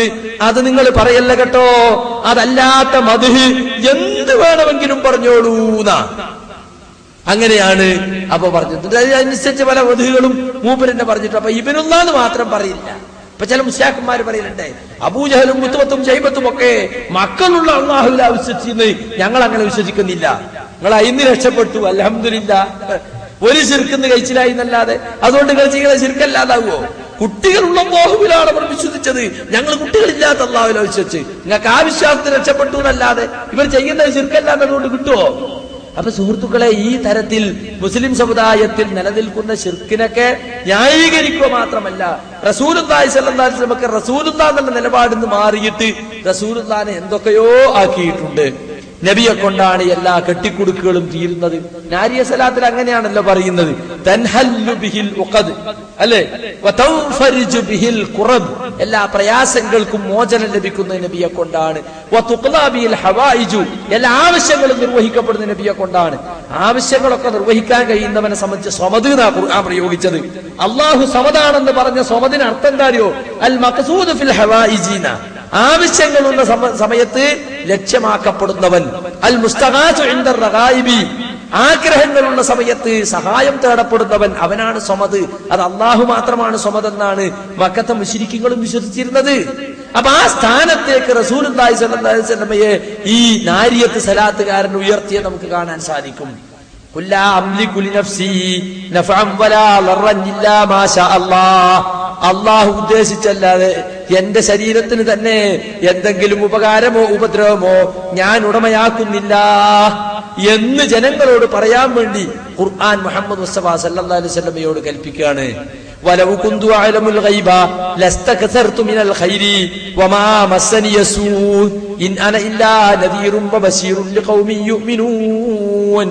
എനിക്ക് മറഞ്ഞ കാര്യം അറിയുമായിരുന്നെങ്കിൽ ഞാൻ ഒരുപാട് നന്മകൾ വർദ്ധിപ്പിച്ചേനെ, മാത്രമല്ല എനിക്കൊരു തിന്മയും ബാധിക്കുമായിരുന്നില്ല. ഞാൻ വിശ്വാസികളായ ജനങ്ങൾക്ക് സന്തോഷ വാർത്ത അറിയിക്കുന്നവൻ മാത്രമാണ്. അപ്പൊ മറഞ്ഞ കാര്യം റസൂലുള്ളാഹിക്ക് അറിയുമായിരുന്നില്ല. സ്വന്തം ശരീരത്തിന് തന്നെ എന്തെങ്കിലും ആപത്തുകൾ വരുമ്പോൾ അത് തടുക്കാൻ അള്ളാഹു ഉദ്ദേശിച്ചല്ലാതെ റസൂലുള്ളാഹിക്ക് പ്രത്യേകമായിട്ട് അതിന് കഴിയുമായിരുന്നില്ല. റസൂലുള്ളാഹിക്ക് എന്തെല്ലാം ആപത്തുകൾ പടഞ്ഞിട്ടുണ്ട്, കഷ്ടപ്പാടുകളും ദുരിതങ്ങളും ഉണ്ടായിട്ടില്ലേ, തീമൂട്ടാത്ത ദിവസങ്ങൾ ഉണ്ടായിട്ടുണ്ട്. വിശപ്പ് സഹിച്ച് സഹിച്ച് വയറ്റത്ത് കല്ല് വെച്ച് കെട്ടി, എല്ലാവരും ഒരു കല്ല് വെച്ച് കെട്ടിയപ്പോ കന്തക്ക് കുഴിക്കുന്ന സന്ദർഭത്തിൽ അള്ളാഹുവിന്റെ റസൂൽ 2 കല്ല വയറ്റത്ത് വെച്ച് കെട്ടിയിരുന്നത്. അങ്ങനെ കഷ്ടപ്പെട്ടിട്ടില്ലേ? തായിഫിൽ പോയി ഏറുകൊണ്ട് അവിടുത്തെ തെണ്ടിപ്പിള്ളരെ വിട്ട് കൂക്കി പരിഹസിച്ചു വിട്ടു. ഏറുകൊണ്ടിട്ട് കാലിന്ന് രക്തം വലിച്ച് ഒരു മുശ്രിക്കിന്റെ തോട്ടത്തിൽ അഭയം തേടിയ കഥ നമ്മൾ കേട്ടിട്ടില്ലേ? എന്നിട്ടോ ആ റസൂലുള്ളാഹിന്റെ പേരെന്താ പറഞ്ഞത് നിങ്ങള്? അസ്സലാമു അലൈകാ യാ ബാഹിദുനൂബി, അസ്സലാമു അലൈകാ യാ ജാലിൽ ഖുറൂബി. പാപങ്ങളെ മായ്ച്ചു കളയുന്ന റസൂലേ, നിങ്ങൾക്ക് അല്ലാഹുവിന്റെ രക്ഷയുണ്ടാകട്ടെ. പ്രയാസങ്ങളെ നീക്കിത്തരുന്ന റസൂലേ, നിങ്ങൾക്ക് അല്ലാഹുവിന്റെ രക്ഷയുണ്ടാവട്ടെ. മൗലീദ് തുടങ്ങുന്നതിന് മുമ്പ് ഒരു സലാം ബെയ്ത്ത് ഉണ്ട്. 18 സലാമാണ്. എണീറ്റിട്ട് ആ ബെയ്ത്ത് ചൊല്ലുക. കാരണം എണീറ്റിക്കാൻ കാരണം എന്താ വെച്ചാൽ എല്ലാ മൗലിദ് സദസ്സുകളിലും റസൂലുള്ളാഹി സ്വല്ലല്ലാഹു അലൈഹി വസല്ലം ഹാജരാകുന്നു എന്നാണ് മുസ്ലിയാക്കന്മാർ വിശ്വസിക്കുന്നത്. മനസ്സിലായില്ലേ? അപ്പൊ റസൂല് അവിടെ ഉണ്ടാകുമ്പോ ഇരിക്കാൻ വയ്യല്ലോ. അപ്പൊ റസൂലിനെ ബഹുമാനിച്ച് എണീറ്റതാണ്. ജീവിച്ചിരിക്കുന്ന കാലത്ത് തന്നെ നബിനെ ബഹുമാനിച്ച് എണീറ്റുന്ന നബിയോട് ഇരിക്കാൻ പറയും. മാത്രല്ല, ആരെങ്കിലും തനിക്ക് വേണ്ടി മറ്റുള്ളവർ എണീറ്റ് നിൽക്കണമെന്ന് വിചാരിച്ചാൽ അവൻ അവന്റെ സീറ്റ് നരകത്തിൽ റിസർവ് ചെയ്തു കൊള്ളട്ടെ എന്ന് പറഞ്ഞ റസൂലുള്ളാഹി സ്വല്ലല്ലാഹു അലൈഹി വസല്ലം. അങ്ങനെയുള്ള റസൂലുള്ളാഹിക്ക് വേണ്ടിയിട്ട് മൗലിദിലും എണീറ്റ് 18 സലാമാണ്. ആ സലാമിന് പറഞ്ഞതാ ഇത്. എന്ത്? പാപങ്ങളെ മായ്ച്ചു കളയുന്ന റസൂലെ, നിങ്ങൾക്ക് അല്ലാഹുവിന്റെ രക്ഷ ഉണ്ടാവട്ടെ. പ്രയാസങ്ങളെ നീക്കി തരുന്ന റസൂലെ, നിങ്ങൾക്ക് അല്ലാഹുവിന്റെ രക്ഷ ഉണ്ടാകട്ടെ. പാപങ്ങളെ മായ്ച്ചു കളയാൻ തനിക്ക് സാധിക്കുമെന്ന് 23 കൊല്ലത്തെ പ്രവാചക ജീവിതത്തിൽ ഒരിക്കൽ പോലും അവിടുന്ന് പറഞ്ഞിട്ടില്ല. പാപം ചെയ്തവരോടൊക്കെ അല്ലാഹുവിലേക്ക് ഖേദിച്ചു മടങ്ങാനാണ് ഖുർആൻ പറഞ്ഞത്. അതുപോലെ തന്നെ റസൂൽ പഠിപ്പിച്ചതും. ഇമാം മുസ്ലിം റിവായത്ത് ചെയ്യുന്ന ഹദീസിൽ യാ അയ്യുഹന്നാസ് തൂബൂ ഇലല്ലാഹി വസ്തഗ്ഫിറൂഹു ഫഇന്നി അതൂബു ഫിൽ യൗമി 100 മറ. മനുഷ്യരെ, നിങ്ങൾ അല്ലാഹുവിലേക്ക് ഖേദിച്ചു മടങ്ങുവീൻ, അവനോട് നിങ്ങൾ പൊറുക്കലിനെ ചോദിക്കുവിൻ, ഞാൻ തന്നെ ഒരു ദിവസത്തിൽ 100ഓളം തവണ അല്ലാഹുവിലേക്ക് ഖേദിച്ചു മടങ്ങുന്നു എന്നാണ് റസൂലുള്ളാഹി സ്വല്ലല്ലാഹു അലൈഹി വസല്ലം പറഞ്ഞത്. ഒരു പാപവും റസൂലുള്ളാഹി ചെയ്തിട്ടില്ലെന്ന് നമുക്കറിയാം. തെറ്റെന്നോ കുറ്റമെന്നോ പറയാവുന്ന എല്ലാ സംഗതികളിൽ നിന്നും അല്ലാഹു സുബ്ഹാനഹു വ തആല റസൂലിനെ കാത്തുരക്ഷിച്ചു. അതിനെ സംബന്ധിച്ചാണ് ഇസ്ലാമിന്റെ സാങ്കേതിക ഭാഷയിൽ ഇസ്മത്തുൽ അംബിയാ, അംബിയാക്കളുടെ പാപ സുരക്ഷിതത്വം എന്ന് പറയുന്നത്. മുസ്ലിയാക്കന്മാര് ചെറുപാപങ്ങൾ സംഭവിക്കാമെന്ന് വിശ്വസിക്കുന്നുണ്ട്. എന്നാൽ ചെറുതെന്നോ വലുതെന്നോ പറയാവുന്ന പാപമൊന്നും സംഭവിക്കുകയില്ല. ചില മാനുഷികമായ ചില നയവൈകല്യങ്ങളോ വീക്ഷണത്തിലുള്ള ചെറിയ പാളിച്ചകളോ സംഭവിച്ചാൽ തന്നെ അള്ളാഹു അത് യഥാസമയം തിരുത്തി കൊടുക്കുമെന്നാണ് അഹ്ലുസുന്നത്തിന്റെ വിശ്വാസം. അങ്ങനെയുള്ള പാപ പരിശുദ്ധനായ റസൂലുള്ളാഹി സ്വല്ലല്ലാഹു അലൈഹി വസല്ലം 100ഓളം തവണ അള്ളാഹുവിലേക്ക് ദിവസവും ഖേദിച്ചു മടങ്ങുന്നുണ്ട്. അതുകൊണ്ട് ജനങ്ങളെ, നിങ്ങൾ അള്ളാഹുവിലേക്ക് ഖേദിച്ചു മടങ്ങുവീൻ, അവരോട് പൊറുക്കലിനെ ചോദിക്കുവീൻ എന്നാണ്. പക്ഷേ ഇതൊന്നും മുസ്ലിയാക്കന്മാരെ സംബന്ധിച്ചിടത്തോളം അവർക്ക് വിഷയമല്ല. അവര് അള്ളാഹുവിന്റെ റസൂലിനോട് ഖേദിച്ച് മടങ്ങാൻ തെളിവുണ്ടാക്കുകയാണ്. എന്താ തെളിവ് തരൂ? അത്തൂബു ഇലല്ലാഹി വഇലാ റസൂലിഹി ഹദീസിലില്ല മൗലവി, അതൊക്കെ കണ്ടിട്ടില്ല നിങ്ങള്. അത്തൂബു ഇലല്ലാഹി, ഞാൻ അള്ളാഹുവിലേക്ക് ഖേദിച്ചു മടങ്ങുന്നു, വഇലാ റസൂലിഹി, അവന്റെ റസൂലിലേക്കും ഖേദിച്ചു മടങ്ങുന്നു. കണ്ടോ, അതാണ് ഞങ്ങൾ ഇർത്തക്കബുത്തൂന. അതെന്താ സംഭവം അറിയോ? റസൂലുള്ളാഹി സ്വല്ലല്ലാഹു അലൈഹി വസല്ലം വീട്ടിലേക്ക് കയറി വരുമ്പോ തലയണമ്മൽ ഒരു ചിത്രം, ജീവനുള്ളവയുടെ ചിത്രം വീട്ടിൽ കണ്ട റസൂലുള്ളാഹിക്ക് വളരെ വിഷമാണ്, വെറുപ്പാണ്. കാരണം എന്താ? ലഅനല്ലാഹുൽ മുസവ്വിരീൻ, ജീവനുള്ളവയുടെ രൂപമുണ്ടാക്കുന്നവരെ അള്ളാഹു ശപിച്ചിരിക്കുന്നു.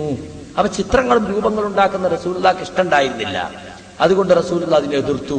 എന്ന് മാത്രം നബി ഉണ്ടാക്കി കൊടുത്ത വീടാത്. നബിക്ക് ഇഷ്ടമില്ലാത്തൊരു സംഗതി നബിന്റെ വീട്ടിലുണ്ടായാലോ നബിക്ക് അത് ഇഷ്ടപ്പെടുവോ?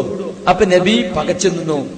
ആ വീട്ടിലേക്ക് ഇങ്ങ് കയറാതെ നിന്ന് ശങ്കിച്ചു നിന്നപ്പോ ആയിഷ ബീബി ചോദിച്ചതാണ്, നബിയെ, ഞാൻ എന്ത് തെറ്റാ ചെയ്തത്? അത്തൂബു ഇലല്ലാഹി വഇലാ റസൂലി മാദാ അദ്നബതു, നിങ്ങളോട് ഞാൻ എന്ത് തെറ്റാണ് ചെയ്തത്? പറയണം നബിയെ, ഞാൻ അള്ളാഹുവിലേക്ക് ഖേദിച്ചു മടങ്ങുന്നു. അവൻ നബിയുടെ മുഖത്ത് നോക്കിയിട്ട് മാപ്പി ചോദിച്ചതാ. അത് നമ്മളാണെങ്കിലും വേണ്ട, ഒരാളോട് തെറ്റിയതാ, ക്ഷമിക്കണം കേട്ടോ, പൊറുക്കണം, ഞാൻ അങ്ങ് ദൗർബല നിമിഷത്തിൽ അങ്ങനെ പറഞ്ഞു പോയതാണ്, ചെയ്തു പോയതാണ്, അല്ലേ? മാത്രമല്ല, നമ്മൾ വേറൊരാളെ ഉപദ്രവിച്ചാൽ അത് അള്ളാഹുവിനോട് കൂടി പൊറുക്കലിനെ ചോദിക്കേണ്ട കാര്യമാണ്. കാരണം മറ്റുള്ളവർ ഉപദ്രവിക്കൽ കുറ്റാണ്. അപ്പൊ റസൂലുള്ളാഹിനോട് ചെയ്ത തെറ്റ് അള്ളാഹിനോട് കൂടി ചെയ്ത തെറ്റായത് കൊണ്ട് അള്ളാഹുവിലേക്കും ഖേദിച്ചു മടങ്ങിയതാണ്. ഇതെടുത്തു കണ്ട് മുസ്ലിയാക്കന്മാര് പറയാണ്, റസൂലിലേക്ക് ഖേദിച്ചു മടങ്ങാന്ന് ഹദീസ് തെളിവുണ്ട്. സഹാബികൾ ആരും അത് ചെയ്തിട്ടില്ല.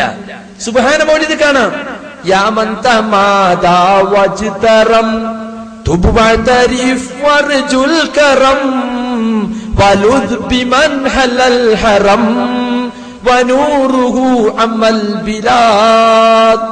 യാ മൻ തമാദാ വജ്തറം, തെറ്റുകളിൽ മുന്നോട്ട് പോയവനെ, ഉറച്ചു നിൽക്കുന്നവനെ, കുറ്റങ്ങൾ പ്രവർത്തിച്ചവനെ, തുബ്, നീ തൗബ ചെയ്തോ, വഅതരിഫ്, കുറ്റം സമ്മതിച്ചോ, വർജുൽ കറം, ഔദാര്യം ആഗ്രഹിച്ചോ, വലുദ് ബിമൻ ഹല്ലൽ ഹറം, ഹറമിൽ ഇറങ്ങി താമസിക്കുന്ന റസൂലുള്ളാഹിയോട് അഭയം തേടിക്കോ, വനൂറുഹു അമൽ ബിലാദ്, അദ്ദേഹത്തിന്റെ പ്രകാശം നാടാകെ പരന്നിരിക്കുന്നു.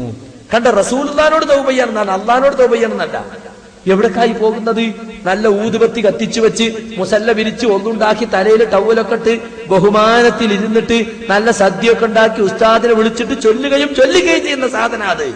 തമിഴ്നാട്ടിലും പാലക്കാട് ചില കിഴക്കൻ ഭാഗങ്ങളിലൊക്കെ സുബ്ഹാന മൗലിദ് എന്ന് പറഞ്ഞാൽ വലിയ ആഘോഷപൂർവ്വം ചെല്ലുന്ന കാര്യം, വലിയ ഇബാദത്തായിട്ട്. മനസ്സിലായില്ലേ? അത് ചെല്ലണമെന്നാ. ഇതൊക്കെ സുഹൃത്തുക്കളെ പറയാൻ ഇവിടെ മുജാഹിദ് പ്രസ്ഥാനമല്ലാതെ മറ്റാരെങ്കിലും ഉണ്ടോ? ലാ ഇലാഹ ഇല്ലല്ലാഹ് എന്നത് ബസ്സിലെ പുകവലി പാടില്ല എന്ന ബോർഡിന്റെ വില പോലും ഇല്ലെന്ന് നമ്മൾ പറഞ്ഞ മുസ്ലിയാക്കന്മാർക്ക് ദേഷ്യം വരും. പക്ഷെ വാസ്തവം അതാണ്. അവരെ സംബന്ധിച്ചിടത്തോളം അവർക്ക് ലാ ഇലാഹ ഇല്ലല്ലാഹ്ക്ക് അതേ വിലയുള്ളൂ. അതിന്റെ അർത്ഥം എന്താണെന്ന് അവർക്ക് അറിഞ്ഞുകൂടാ. അന്നല്ലാതെ പടച്ചോനില്ല എന്ന് പ്രസംഗിക്കുമ്പോ പറയണമെന്നുണ്ടെങ്കിൽ എന്തുമാത്രം തെറ്റിദ്ധരിപ്പിക്കലാണ് ഇതിന്റെ പിന്നിലുള്ളത്. പടച്ചവൻ എന്നതിന് ഖാലിഖ് എന്നാണ് അർത്ഥം. ഇലാഹി എന്നതിന് ഖാലിഖ് എന്ന് അർത്ഥമല്ല. ഇലാഹി എന്നതിന് റാസിക്ക്, ഭക്ഷണം കൊടുക്കുന്നവൻ എന്ന അർത്ഥമില്ല. എല്ലാ പോറ്റി വളർത്തുന്നവർ റബ്ബ് എന്ന അർത്ഥമില്ല ഇലാഹിന്. ഇലാഹിന് അർത്ഥം മഅബൂദ് എന്നാണ്, ആരാധിക്കപ്പെടുന്നവൻ, അല്ലെങ്കിൽ മഅബൂദുൽ ഹഖ്, അല്ലെങ്കിൽ മുസ്തഹിഖുൽ ഇബാദ, ഇബാദത്തിന് അർഹൻ, ആരാധിക്കാൻ തരപ്പെട്ടവൻ, യോജിച്ചവൻ എന്നാണ് അർത്ഥം. പക്ഷെ അതുപോലും തെറ്റിദ്ധരിപ്പിച്ചിട്ട് മുസ്ലിയാക്കന്മാര് ആളുകളെ തെറ്റിദ്ധരിപ്പിക്കുകയാണ്. അള്ളാഹുവാണ് ലോകത്തെ സൃഷ്ടിച്ചതെന്ന് പറഞ്ഞപ്പോ അബൂജഹലിന് അത്ഭുതം ഉണ്ടായിട്ടില്ല. നിങ്ങൾ മനസ്സിലാക്കണം. അള്ളാഹുവാണ് ഭക്ഷണം തരുന്നതെന്ന് പറഞ്ഞപ്പോ അബൂജഹലിന് സംശയം ഉണ്ടായിട്ടില്ല. അള്ളാഹുവാണ് ഈ ലോകത്തെ നിയന്ത്രിച്ചു കൊണ്ടിരിക്കുന്നവൻ എന്ന് പറഞ്ഞപ്പോഴും പ്രശ്നമുണ്ടായില്ല. പക്ഷെ അള്ളാഹുവിനെ മാത്രം ആരാധിക്കണം, ലാ ഇലാഹ ഇല്ലല്ലാഹ് പറയണമെന്ന് പറഞ്ഞപ്പോ അബൂജഹൽ ചോദിച്ചതായി, അത്ഭുതം പ്രകടിപ്പിച്ചതായി ഖുർആൻ സൂറത്ത് സ്വാദിൽ പഠിപ്പിക്കുന്നു. അജഅലൽ ആലിഹത ഇലാഹൻ വാഹിദ, എല്ലാ ഇലാഹുകളെയും കൂട്ടി ഒറ്റ ഇലാഹാക്കിയോ? ഇതൊരു പുതുമുള്ള കാര്യം തന്നെയാണല്ലോ, വലിയ അതിശയം തന്നെയാണല്ലോ. എന്താ ഈ കേൾക്കണേ? അള്ളാഹിനെ മാത്രം ആരാധിക്കണമെന്ന് കണ്ടോ? ഇന്നത്തെ മുസ്ലിയാക്കന്മാർക്ക് അള്ളാഹു അല്ലാത്തവർ ആരാധിക്കുകയും അതോടൊപ്പം ലാ ഇലാഹ ഇല്ലല്ലാഹ് ആവർത്തിച്ച് പറയുകയും ചെയ്യാൻ ഒരു മടിയുമില്ല. പക്ഷേ അന്നത്തെ അബൂജഹലിന് അത് ലാ ഇലാഹ ഇല്ലല്ലാഹ് പറയാൻ മടിയായി. വഇദാ ഖീല ലഹും ലാ ഇലാഹ ഇല്ലല്ലാഹു യസ്തക്ബിറൂൻ, അവരോട് അല്ലാഹുവല്ലാതെ ആരാധനക്കാർക്കില്ലെന്ന് പറഞ്ഞാൽ അവർ അഹങ്കരിക്കുമായിരുന്നു. ലാ ഇലാഹ ഇല്ലല്ലാഹ് ചൊല്ലാനോ അംഗീകരിക്കാനോ അബൂജഹലും കൂട്ടരും ഒരിക്കലും തയ്യാറായില്ല. കാരണം അവർക്കറിയാം ഇലാഹിന്റെ അർത്ഥം എന്താണ്. ഇത് ചൊല്ലിയാ പിന്നെ എനിക്ക് ലാത്തനെ വിളിക്കാൻ പറ്റൂല, ഇത് മുഹമ്മദ് ഈ പറയുന്ന ലാ ഇലാഹ ഇല്ലല്ലാഹ് അംഗീകരിച്ചാ പിന്നെ എനിക്ക് മനാത്തയോട് പ്രാർത്ഥിക്കാൻ പറ്റില്ല, ഉസ്സക്ക് നേർച്ചയാക്കാൻ പറ്റൂല എന്ന് വ്യക്തമായിട്ടും അവർക്ക് അറിയാവുന്നത് കൊണ്ട് അവർ ലാ ഇലാഹ ഇല്ലല്ലാഹ് പറയാൻ കൂട്ടാക്കിയില്ല. മനസ്സറിഞ്ഞുകൊണ്ടത് പറഞ്ഞാൽ അതിന്റെ ഉദ്ദേശം എന്താണെന്ന് അബൂജഹലിനും കൂട്ടർക്കും ബോധ്യമുള്ളത് കൊണ്ടാണത്. പക്ഷെ ഇന്നത്തെ മുസ്ലിയാക്കന്മാർക്ക് ലാ ഇലാഹ ഇല്ലല്ലാഹ് എത്ര വലുപ്പത്തിൽ എഴുതി വെച്ചാലും അതിന് നേരെ എതിര് അവരവിടെ ചെയ്യുന്നു. ജാറത്തിന്റെ മേലെയും കൂടി ചിലപ്പോൾ അവർ എഴുതി വെക്കും കേട്ടോ. എന്നാൽ അബൂജഹലിനെയും കൂട്ടരെയും കുറിച്ച് ഇത് പറയുമ്പോ അള്ളാഹു ലോകത്തെ സൃഷ്ടിച്ചത് ആരാണ്, ഭൂമിയെ സൃഷ്ടിച്ചത് ആരാണ്, നിങ്ങളെ സൃഷ്ടിച്ചത് ആരാണെന്നൊക്കെ അബൂജഹലും കൂട്ടരും അംഗീകരിച്ചിരുന്നു എന്ന് പറയുമ്പോ അപ്പൊ മുസ്ലിയാക്കന്മാര് ജനങ്ങളെ തെറ്റിദ്ധരിപ്പിക്കാൻ പറയും, ഏയ് അതൊക്കെ അബൂജഹലിന് വെള്ളം പൂശാൻ വേണ്ടി വഹാബികൾ ഉണ്ടാക്കുന്നതാണ്, അതൊക്കെ ഒരു വായോണ്ട് ഇടയ്ക്ക് ഇങ്ങനെ പറയും, കുടുങ്ങുമ്പോ പറഞ്ഞാണ്. മുഹമ്മദ് നബി ചോദിച്ചു മുട്ടിക്കുമ്പോ ഉത്തരം മുട്ടുമ്പോ പറഞ്ഞ വർത്താനാണ് അള്ളാഹുവാണ്. അവർക്ക് അങ്ങനെ വിശ്വാസമൊന്നും ഉണ്ടായിരുന്നില്ല. പക്ഷെ ഒരൊറ്റ ആയത്ത് മതി അതിന് മറുപടി. ഒരൊറ്റ ആയത്ത് പഠിച്ചു വെച്ചോളിയും. സൂറത്ത് യൂസുഫിലെ 106-ാമത്തെ ആയത്ത്. എന്തായത്ത്? വമാ യുഅ്മിനു അക്സറുഹും ബില്ലാഹി ഇല്ലാ വഹും മുശ്രികൂൻ. അവരിൽ അധികം ആളുകളും അള്ളാഹുവിൽ വിശ്വസിക്കുന്നത് അള്ളാഹുവിൽ പങ്കു ചേർക്കുന്നവരായിക്കൊണ്ടാണ്. മക്ക മുശ്രിക്കീങ്ങളെ പറ്റി പറഞ്ഞ ആയത്താണ്. അവർക്ക് അള്ളാഹുവിൽ വിശ്വാസമുണ്ട്, പക്ഷെ അവർ ശിർക്ക് ചെയ്യുന്നു. എന്തായിരുന്നു അവർ ചെയ്തിരുന്ന ശിർക്ക്? എന്തായിരുന്നു അവർ അംഗീകരിച്ചിരുന്ന തൗഹീദ്? ജലാലൈനി മുതൽക്കൊക്കെ ഇതിന്റെ തഫ്സീർ എന്നെടുത്ത് പരിശോധിച്ചു നോക്കി. അള്ളാഹുവാണ് സത്താബ്, അള്ളാഹുവാണ് റാസിഖ്, ഇതൊക്കെ അവർ അംഗീകരിച്ചിരുന്നു. അതാണ് അവരെ ഈമാൻ. പിന്നെ അവർ ചെയ്ത ശിർക്ക് എന്താണ്? അവർ ബിംബാരാധന നടത്തിയിരുന്നു, അള്ളാഹുവിനുള്ള മഹാന്മാരെ ഇബാദത്ത് ചെയ്തിരുന്നു, അവരെ വിളിച്ചു തേടിയിരുന്നു, അവർക്ക് നേർച്ചയാക്കിയിരുന്നു. മാത്രല്ല അവര് ഹജ്ജിന്റെ തൽബിയത്ത് ഈ ആയത്തിന്റെ തഫ്സീറിൽ എടുത്തു കൊടുത്തിട്ടുണ്ട്. ഈ ആയത്ത് അവതരിക്കാനുള്ള കാരണം അതാണെന്ന് വരെ പറഞ്ഞതായിട്ട് നമുക്ക് കാണാൻ സാധിക്കും. അവര് ഹജ്ജ് ചെയ്യും. ഹജ്ജിൽ അവരുടെ തൽബിയത്ത് എന്താ? നമ്മളെ തൽബിയത്തിനെ പോലെ തന്നെ തുടക്കമൊക്കെ ലബ്ബൈക അല്ലാഹുമ്മ ലബ്ബൈക ലബ്ബൈക ലാ ശരീക ലക ലബ്ബൈക. അല്ലാഹുവേ, നിനക്ക് യാതൊരു പങ്കുകാരനുമില്ല, നിന്റെ വിളിക്കുത്തരം ചെയ്ത് ഞാനിതാ വന്നിരിക്കുന്നു, ഹാജരായിരിക്കുന്നു.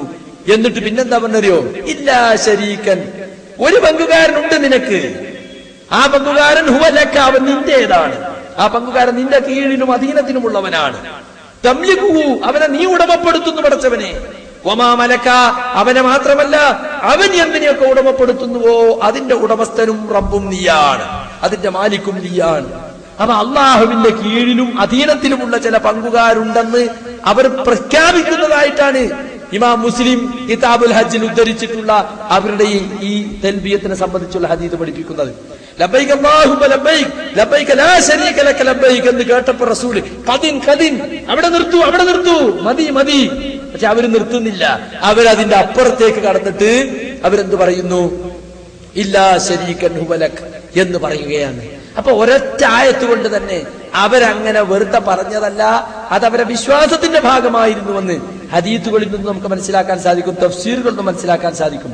അതുകൊണ്ടാണ് തഫ്സീർ എഴുതിയവരൊക്കെ കാനൂ യുഖിറൂന, അവരങ്ങനെ അംഗീകരിച്ചിരുന്നു, യഅ്തരിഫൂന, അവരങ്ങനെ സമ്മതിച്ചു പറഞ്ഞിരുന്നു, യഅ്തഖിദൂന, അവർ മനസ്സിൽ അങ്ങനെ വിശ്വസിച്ചിരുന്നു എന്ന് തന്നെ വ്യക്തമായി പറഞ്ഞത് നമുക്ക് കാണുവാൻ സാധിക്കും. അപ്പോ വളരെ വ്യക്തമായി അബൂജഹലിന്റെ വിശ്വാസം എന്താ, നമ്മളെ വിശ്വാസം എന്താ ശരിക്കും മനസ്സിലാകും. അത് മനസ്സിലാകരുതെന്നാണ് മുസ്ലിയാക്കന്മാർ വിചാരിക്കുന്നത്. ജനങ്ങൾക്ക് ആശയക്കുഴപ്പമുണ്ടാകണം, ജനങ്ങൾക്ക് തൗഹീദ് പഠിയണം എന്നല്ല. തൗഹീദും ശിർക്കും തമ്മിലുള്ള വ്യത്യാസം മനസ്സിലാകാതെ ഇവിടെ നടക്കുന്ന ശിർക്ക് ബിദഅത്ത് ഖുറാഫാത്തൊക്കെ തൗഹീദാണെന്ന വിചാരത്തിൽ ജനങ്ങൾ ചെയ്തുകൊണ്ട് പോകണം എന്നാണ്. അതിനിപ്പോ അവര് പറയുന്ന മറ്റൊരു കാര്യം എന്താ അറിയോ? അല്ലാഹുവിനെ പോലെ എല്ലാ കഴിവിലും തുല്യതയുള്ള ഒരു പങ്കാളി ഉണ്ട് എന്ന് വിശ്വസിച്ചാലേ ശിർക്ക് വരുള്ളൂ. മക്കത്തെ മുശ്രിക്കുകളൊക്കെ അങ്ങനെയാ വിശ്വസിക്കുന്നത്. അവരൊക്കെ ശരീക്കന്മാരിൽ വിശ്വസിച്ചിരുന്നു, ഞങ്ങൾ ശരീക്കന്മാരിൽ വിശ്വസിക്കില്ല. ശരീക്ക് എന്ന് പറഞ്ഞാൽ കൂറുകാരൻ, പങ്കുകാരൻ. കണ്ടോ, എന്തിലുള്ള പങ്കുകാരൻ? ഇബാദത്തിലുള്ള പങ്കുകാരനാ. അല്ലാതെ ലോകത്തെ പടച്ചയിൽ ആത്തൊക്കെ കൈവുണ്ട് അല്ല പങ്കുണ്ട് എന്ന് അബൂജഹൽ വിശ്വസിച്ചിട്ടില്ല. അല്ലെങ്കിൽ ലോകത്ത് ഭക്ഷണം കൊടുക്കുന്നതിന് ഋസക്ക് പങ്കുണ്ട് എന്ന് അബൂജഹൽ വിശ്വസിച്ചിട്ടില്ല. സൃഷ്ടിക്കുന്നതിലോ സംരക്ഷിക്കുന്നതിലോ സംഹരിക്കുന്നതിലോ ഒന്നുമല്ല അവർക്ക് പങ്കുണ്ട്, ഇബാദത്തിൽ പങ്കാണ്, അവരെയും കൂടി ആരാധനക്ക് അർഹനാണ് എന്നാണ് അവർ വിശ്വസിച്ചിരുന്നത്. അതാണ് അവർക്ക് പറ്റിയ ശിർക്കെന്ന് പരിശുദ്ധ ഖുർആൻ നമുക്ക് മനസ്സിലാക്കാൻ വേണ്ടി സാധിക്കും. പണ്ടേ പറയുന്നതാണ്, അവർക്കൊന്നും സ്വന്തം കഴിവില്ല. ഞങ്ങൾ വിളിച്ചു തേടുന്ന ദിരീങ്ങൾക്കോ മൊമ്പർത്തങ്ങൾക്കോ അല്ലെങ്കിൽ ഏതെങ്കിലും ശൈഖനോ കോജക്കോ ബീവിക്കോ തങ്ങക്കോ തമ്പുരാനോ ഒറ്റക്ക് യാതൊരു കഴിവില്ല. പ്രസംഗിക്കുമ്പോ മുസ്ലിയാര് ബെരലിങ്ങനെ ഇളക്കും. ഞാനിപ്പോ ഈ ബെരലിളക്കി, ആരിളക്കിയത്? ഞാനോ അല്ലേ? ആളുകൾക്ക് കൺഫ്യൂഷൻ അല്ലേ, ഇളക്കിയത് ഇപ്പൊ അയാളല്ലേ? അപ്പൊ ചോദ്യം കേട്ടാ അയാളാണ് ഇപ്പൊ ചോദിക്കാനല്ലോ, അപ്പൊ അള്ളയാണ്. അപ്പൊ എന്താ അർത്ഥം? അള്ള തന്ന കഴിവുകൊണ്ടാ ഞാൻ ഈ വിരലിളക്കിയത് എന്നാ, മനസ്സിലായില്ലേ? അപ്പൊ എല്ലാ കഴിവും എല്ലാ കഴിവും അല്ലാഹുവാണ്. ഇതാണ് സുന്നത്ത് ജമാഅത്തിന്റെ വിശ്വാസം. അപ്പോ ബദരീങ്ങൾ പ്രാർത്ഥന കേൾക്കുന്നുണ്ടെങ്കിൽ അല്ലെങ്കിൽ അമൃതങ്ങൾ ഉത്തരം ചെയ്യുന്നുണ്ടെങ്കിൽ അതെല്ലാം അല്ലാഹുവർക്ക് കൊടുത്തിട്ടുള്ള കഴിവാണ്. അങ്ങനെ കൊടുത്തു എവിടെയെങ്കിലും പറഞ്ഞോ? അല്ലാഹു സുബ്ഹാനഹു വ തആല സൃഷ്ടികളെ ദുആ കേൾക്കാനും ഉത്തരം ചെയ്യാനുമുള്ള കഴിവ് ഇന്നാലിന്റെ ശൈഖന്മാർക്ക് ഇന്നാലിന്റെ ആളുകൾക്കൊക്കെ കൊടുത്തു എന്ന് എവിടെയെങ്കിലും പറഞ്ഞിട്ടുണ്ടോ? പറഞ്ഞിട്ടില്ല എന്നതാണ് വാസ്തവം. ഈ കൊടുത്ത കഴിവിന്റെ മസാല പണ്ടേ ഉള്ളതാണ്. അപ്പൊ ആധുനിക സക്കാഫിമാർ അതിലൊരു ചെറിയ മാറ്റം വരുത്തി. എന്താ മാറ്റം? സ്വമതീയത്തിൽ വിശ്വസിച്ചാലേ പ്രശ്നമുള്ളൂ. അവരിറക്കിയ പുതിയ പുസ്തകങ്ങളിലൊക്കെ അങ്ങനെ ഞങ്ങൾ സ്വമതീയത്തെ അംഗീകരിക്കാതെയാണ് ഇവരെയൊക്കെ വിളിച്ച് പ്രാർത്ഥിക്കുന്നത് എന്നാണ്. ഒരു മുസ്ലിം എഴുതി എന്താണെന്നറിയോ? സമതീയത്തിന്റെ സവിശേഷതകളില്ലാത്ത അല്ലാഹുവല്ലാത്ത ആശ്രയങ്ങളെ അംഗീകരിക്കുന്നത് തൗഹീദിന് വിരുദ്ധമല്ലെന്ന് ഇതിൽ നിന്ന് തന്നെ വ്യക്തമാവുന്നുണ്ട്. സുന്നത്ത് ജമാഅത്ത് എന്ന പേരിൽ വെട്ടിച്ചിറയിൽ കൂടുകൂട്ടിയിട്ടുള്ള ഒരു മാളിയക്കാരൻ സക്കാഫി ഉണ്ട്. അയാൾ എഴുതിയതാ സമതീയത്തിന്റെ സവിശേഷതകളില്ലാത്തത്. എന്നിട്ടോ അതിന് വിശദീകരിക്കുക, യഥാർത്ഥത്തിൽ സ്വയം സഹായിക്കാൻ കഴിവുണ്ടെന്ന് ബ്രാക്കറ്റിൽ സമതീയത്ത് ആരോപിച്ചുകൊണ്ട് സൃഷ്ടിയെ ഏത് ഘട്ടത്തിലും സമീപിക്കുന്നത് ശിർക്ക് തന്നെയാണ്. സ്വയം സഹായിക്കാനുള്ള കഴിവ് ആരോപിക്കാതെ സൃഷ്ടിയെ സമീപിക്കുന്നത് തൗഹീദിന് വിരുദ്ധമാവുന്നില്ല. എങ്ങനുണ്ട്? അപ്പോ മമ്പർത്തങ്ങൾക്ക് സ്വയം സഹായിക്കാൻ കഴിയും, ബദരീങ്ങൾക്ക് സ്വയം സഹായിക്കാൻ കഴിയും, സ്വയം പര്യാപ്തരാണവർ. അള്ളാഹുവിന്റെ കഴിവിന് കൊടുക്കേണ്ട ആവശ്യമല്ല, അവർക്ക് സ്വന്തം നിലക്ക് കഴിയുമെന്ന് വിചാരിച്ചുകൊണ്ട് വിളിച്ചാലേ ശിർക്കാവുള്ളൂ. എന്നിട്ട് ചോദിക്കും, നമ്മൾ ആരെങ്കിലും അങ്ങനെ വിശ്വസിക്കുന്നുണ്ടോ? അപ്പൊ കുറെ മുസ്ലിയാക്കന്മാരെ മുമ്പ് കൊടുത്തിട്ടുണ്ടാവും. ഇല്ല ഉസ്താദേ, ഇല്ല. അല്ലാഹു അക്ബർ. അപ്പൊ എന്തായി? നമ്മളാരും അങ്ങനെ സ്വയം കഴിവുണ്ട് എന്ന് വിശ്വസിക്കണില്ല. ഒക്കെ അള്ളാഹ് കൊടുത്ത കഴിവാണ്. അപ്പൊ അള്ളാഹ് കൊടുത്ത കഴിവെന്ന് ചോദിച്ചാൽ ഒരു കുഴപ്പമില്ല എന്നാണ്. ലോകത്താരെങ്കിലും അങ്ങനെ ഉണ്ടായിട്ടുണ്ടോ? അള്ളാഹുവിനോട് എല്ലാ അർത്ഥത്തിലും കിടപിടിക്കുന്ന ദേവന്മാരെയോ ദേവിമാരെയോ പങ്കുകാരെയോ എന്ത് പേര് പറഞ്ഞാലും അങ്ങനെ സ്ഥാപിച്ചതുണ്ടായിട്ടുണ്ടോ? ഇവർ വളരെയേറെ ബഹുമാനിക്കുന്ന ഫഖ്റുദ്ദീൻ റാസി യാ അയ്യുഹന്നാസ് ഉബ്ദു റബ്ബക്കും എന്ന സൂറത്തുൽ ബഖറയിലെ ആയത്തിന്റെ തഫ്സീർ പറയുന്നത് യഅലം അന്നഹു ലൈസ ഫിൽ ആലമി അഹദുൻ യുസ്ബിതു ലില്ലാഹി ശരീകൻ യുസാബിഹി ഫിൽ വുജൂദി വൽ ഖുദ്റതി വൽ ഇൽമി വൽ ഹിക്മ വഹാദാ മിമ്മാ ലം യൂജദ് ഇലൽ ആൻ. നീ മനസ്സിലാക്കണം, ലോകത്തൊരാളും തന്നെ ഇല്ല അള്ളാഹുവിന്റെ ഒരു പങ്കാളിയെ സ്ഥാപിക്കുന്നതായിട്ട്.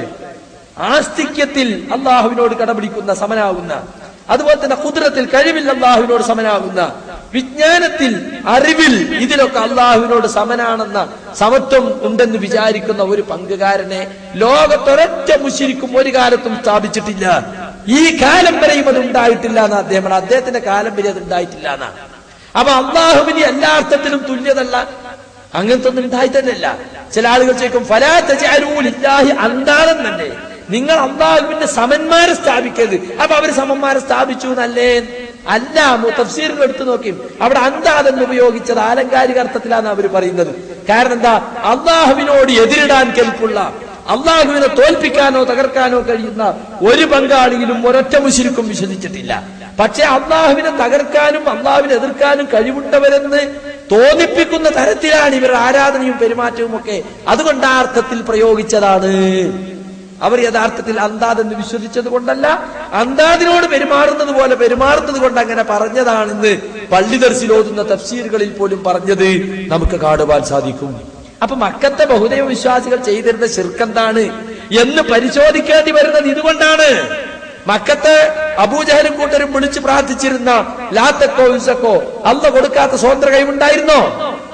ഉണ്ടെന്ന് അവർ വിശ്വസിച്ചോ? ഇല്ല. അതിനാണ് നമ്മൾ തെൽബിയത്ത് പറയുന്നത്. ആ തെൽബിയത്തും ഒരൊറ്റ വാദപ്രതിവാദത്തിലും തൊടാൻ മുസ്ലിയാക്കന്മാർക്ക് സാധിച്ചിട്ടില്ല. വളരെ വ്യക്തമാണത്. നിനക്ക് പങ്കുകാരില്ല, പക്ഷെ ഒരു തരം പങ്കുകാരുണ്ട്. ആ പങ്കുകാരൻ നിന്റേതാണ്, നിന്റെ ഉടമസ്ഥതയിലും അധീനത്തിലും ഉള്ളവൻ. ആ പങ്കുകാരനെയും നീ ഉടമപ്പെടുത്തുന്നു. ആ പങ്കുകാരന്റെ റബ്ബ് നീയാണ്, മാലിക് നീയാണ്. ആ പങ്കുകാരന്റെ കീഴിൽ ഉടമസ്ഥതയിൽ എന്തൊക്കെയുണ്ടോ അതിന്റെ ഉടമസ്ഥനും നീയാണ് പടച്ചവനെ എന്ന് അവർ പറയുകയാണ്. അപ്പൊ സുഹൃത്തുക്കളെ, സമദിയത്ത് അവർ അംഗീകരിച്ചു കൊടുത്തിരുന്ന അള്ളാഹ് തന്നെയാണ്. ഇബ്രാഹിം നബി സമതാണെന്നോ ലാത്ത സമതാണെന്നോ അവർ വിശ്വസിച്ചിട്ടില്ല. അതുകൊണ്ട് തന്നെ ഖുൽ ഹുവല്ലാഹു അഹദിന്റെ തഫ്സീർ എഴുതിയെടുത്ത് അഹദ് എന്ന് നെക്കിറയായി പറഞ്ഞു, അസ്സമദ് എന്ന് അലിഫിലാവിട്ട് മാരിഫയായി പറഞ്ഞു. എന്താ കാരണം? ലിഇൽമിഹിം ബിസമദിയതിഹി, അള്ളാഹു സമതാണെന്ന കാര്യം ഖുർആൻ അവതരിക്കുന്ന കാലത്ത് അറബികൾക്ക് അറിയാമായിരുന്നത് കൊണ്ടാണ്. വകാന മഅലൂമൻ ലിഅക്സരിൽ ഖൽഖി, അറബികൾക്ക് മാത്രമല്ല അള്ളാഹുവിന്റെ പടപ്പുകളിൽ ഭൂരിപക്ഷത്തിനും അള്ളാഹുവാണ് സമദ്, പരാശ്രയമില്ലാത്തവൻ, സ്വയം പര്യാപ്തൻ എന്ന് അറിയാമായിരുന്നു. അവർ നേർച്ചയാക്കുന്നതിനെ സംബന്ധിച്ച് സൂറത്ത് അൻആമിൽ പറയുന്നുണ്ട്, ഓലെ ബിംബങ്ങൾക്കും നേർച്ചയാക്കും അള്ളാഹ്ക്കും നേർച്ചയാക്കും. അള്ളാഹിന്റെ വിഹിതത്തുനിന്ന് വല്ലതും ബിംബങ്ങളിലേക്ക് പോയാൽ എന്ത് ചെയ്യും? അവരത് ഇങ്ങോട്ടെടുത്ത് കൂട്ടൂല. പക്ഷെ ബിംബങ്ങൾ ഓഹരിന്ന് വല്ലതും അള്ളാഹുവിലേക്ക് പോയാലോ അവർ നേരെടുത്തിട്ട് ബിംബങ്ങൾ അത് പൂർത്തിയാക്കും. അതിനെപ്പറ്റി അവർ പറഞ്ഞെന്താണ്? നമ്മളെ ബിംബങ്ങൾ ഫുഖറാ, ദരിദ്രരാണ്, അള്ളാഹു ഗനിയാണ്, അവൻ എല്ലാത്തിനും കഴിവുള്ള സ്വയം പര്യാപ്തനും ധന്യനുമാണ്. അതാണ് അവരെ വിശ്വാസം. അവരെ ബിംബങ്ങൾ കഴിവില്ലാത്തവരാണെന്നാ. വഅ്തിറാഫികും ബിഅന്ന ഹാദിഹിൽ ലൗസാന ലാ തൻഫഉ വലാ തദുർ അൽബത്ത എന്ന് റാസി പറഞ്ഞത് ഞങ്ങൾ വായിച്ചപ്പോ മുസ്ലിയാക്കന്മാർക്ക് മിണ്ടാൻ സാധിച്ചിട്ടില്ല. മണ്ണാർക്കാട് സംവാദത്തിലെ ഞങ്ങൾ ഒരൊറ്റ ചോദ്യമാണ് ചോദിച്ചത്. എന്തായിരുന്നു ആ ചോദ്യം? ആ ചോദ്യത്തിന് ഞങ്ങൾ ഇതേ ചോദിച്ചിട്ടുള്ളൂ. നിങ്ങൾ പറയുന്നുണ്ടല്ലോ സമദിയത്ത് കൽപ്പിച്ചുകൊണ്ട് പ്രാർത്ഥിച്ചാലേ കുഴപ്പമുള്ളൂ.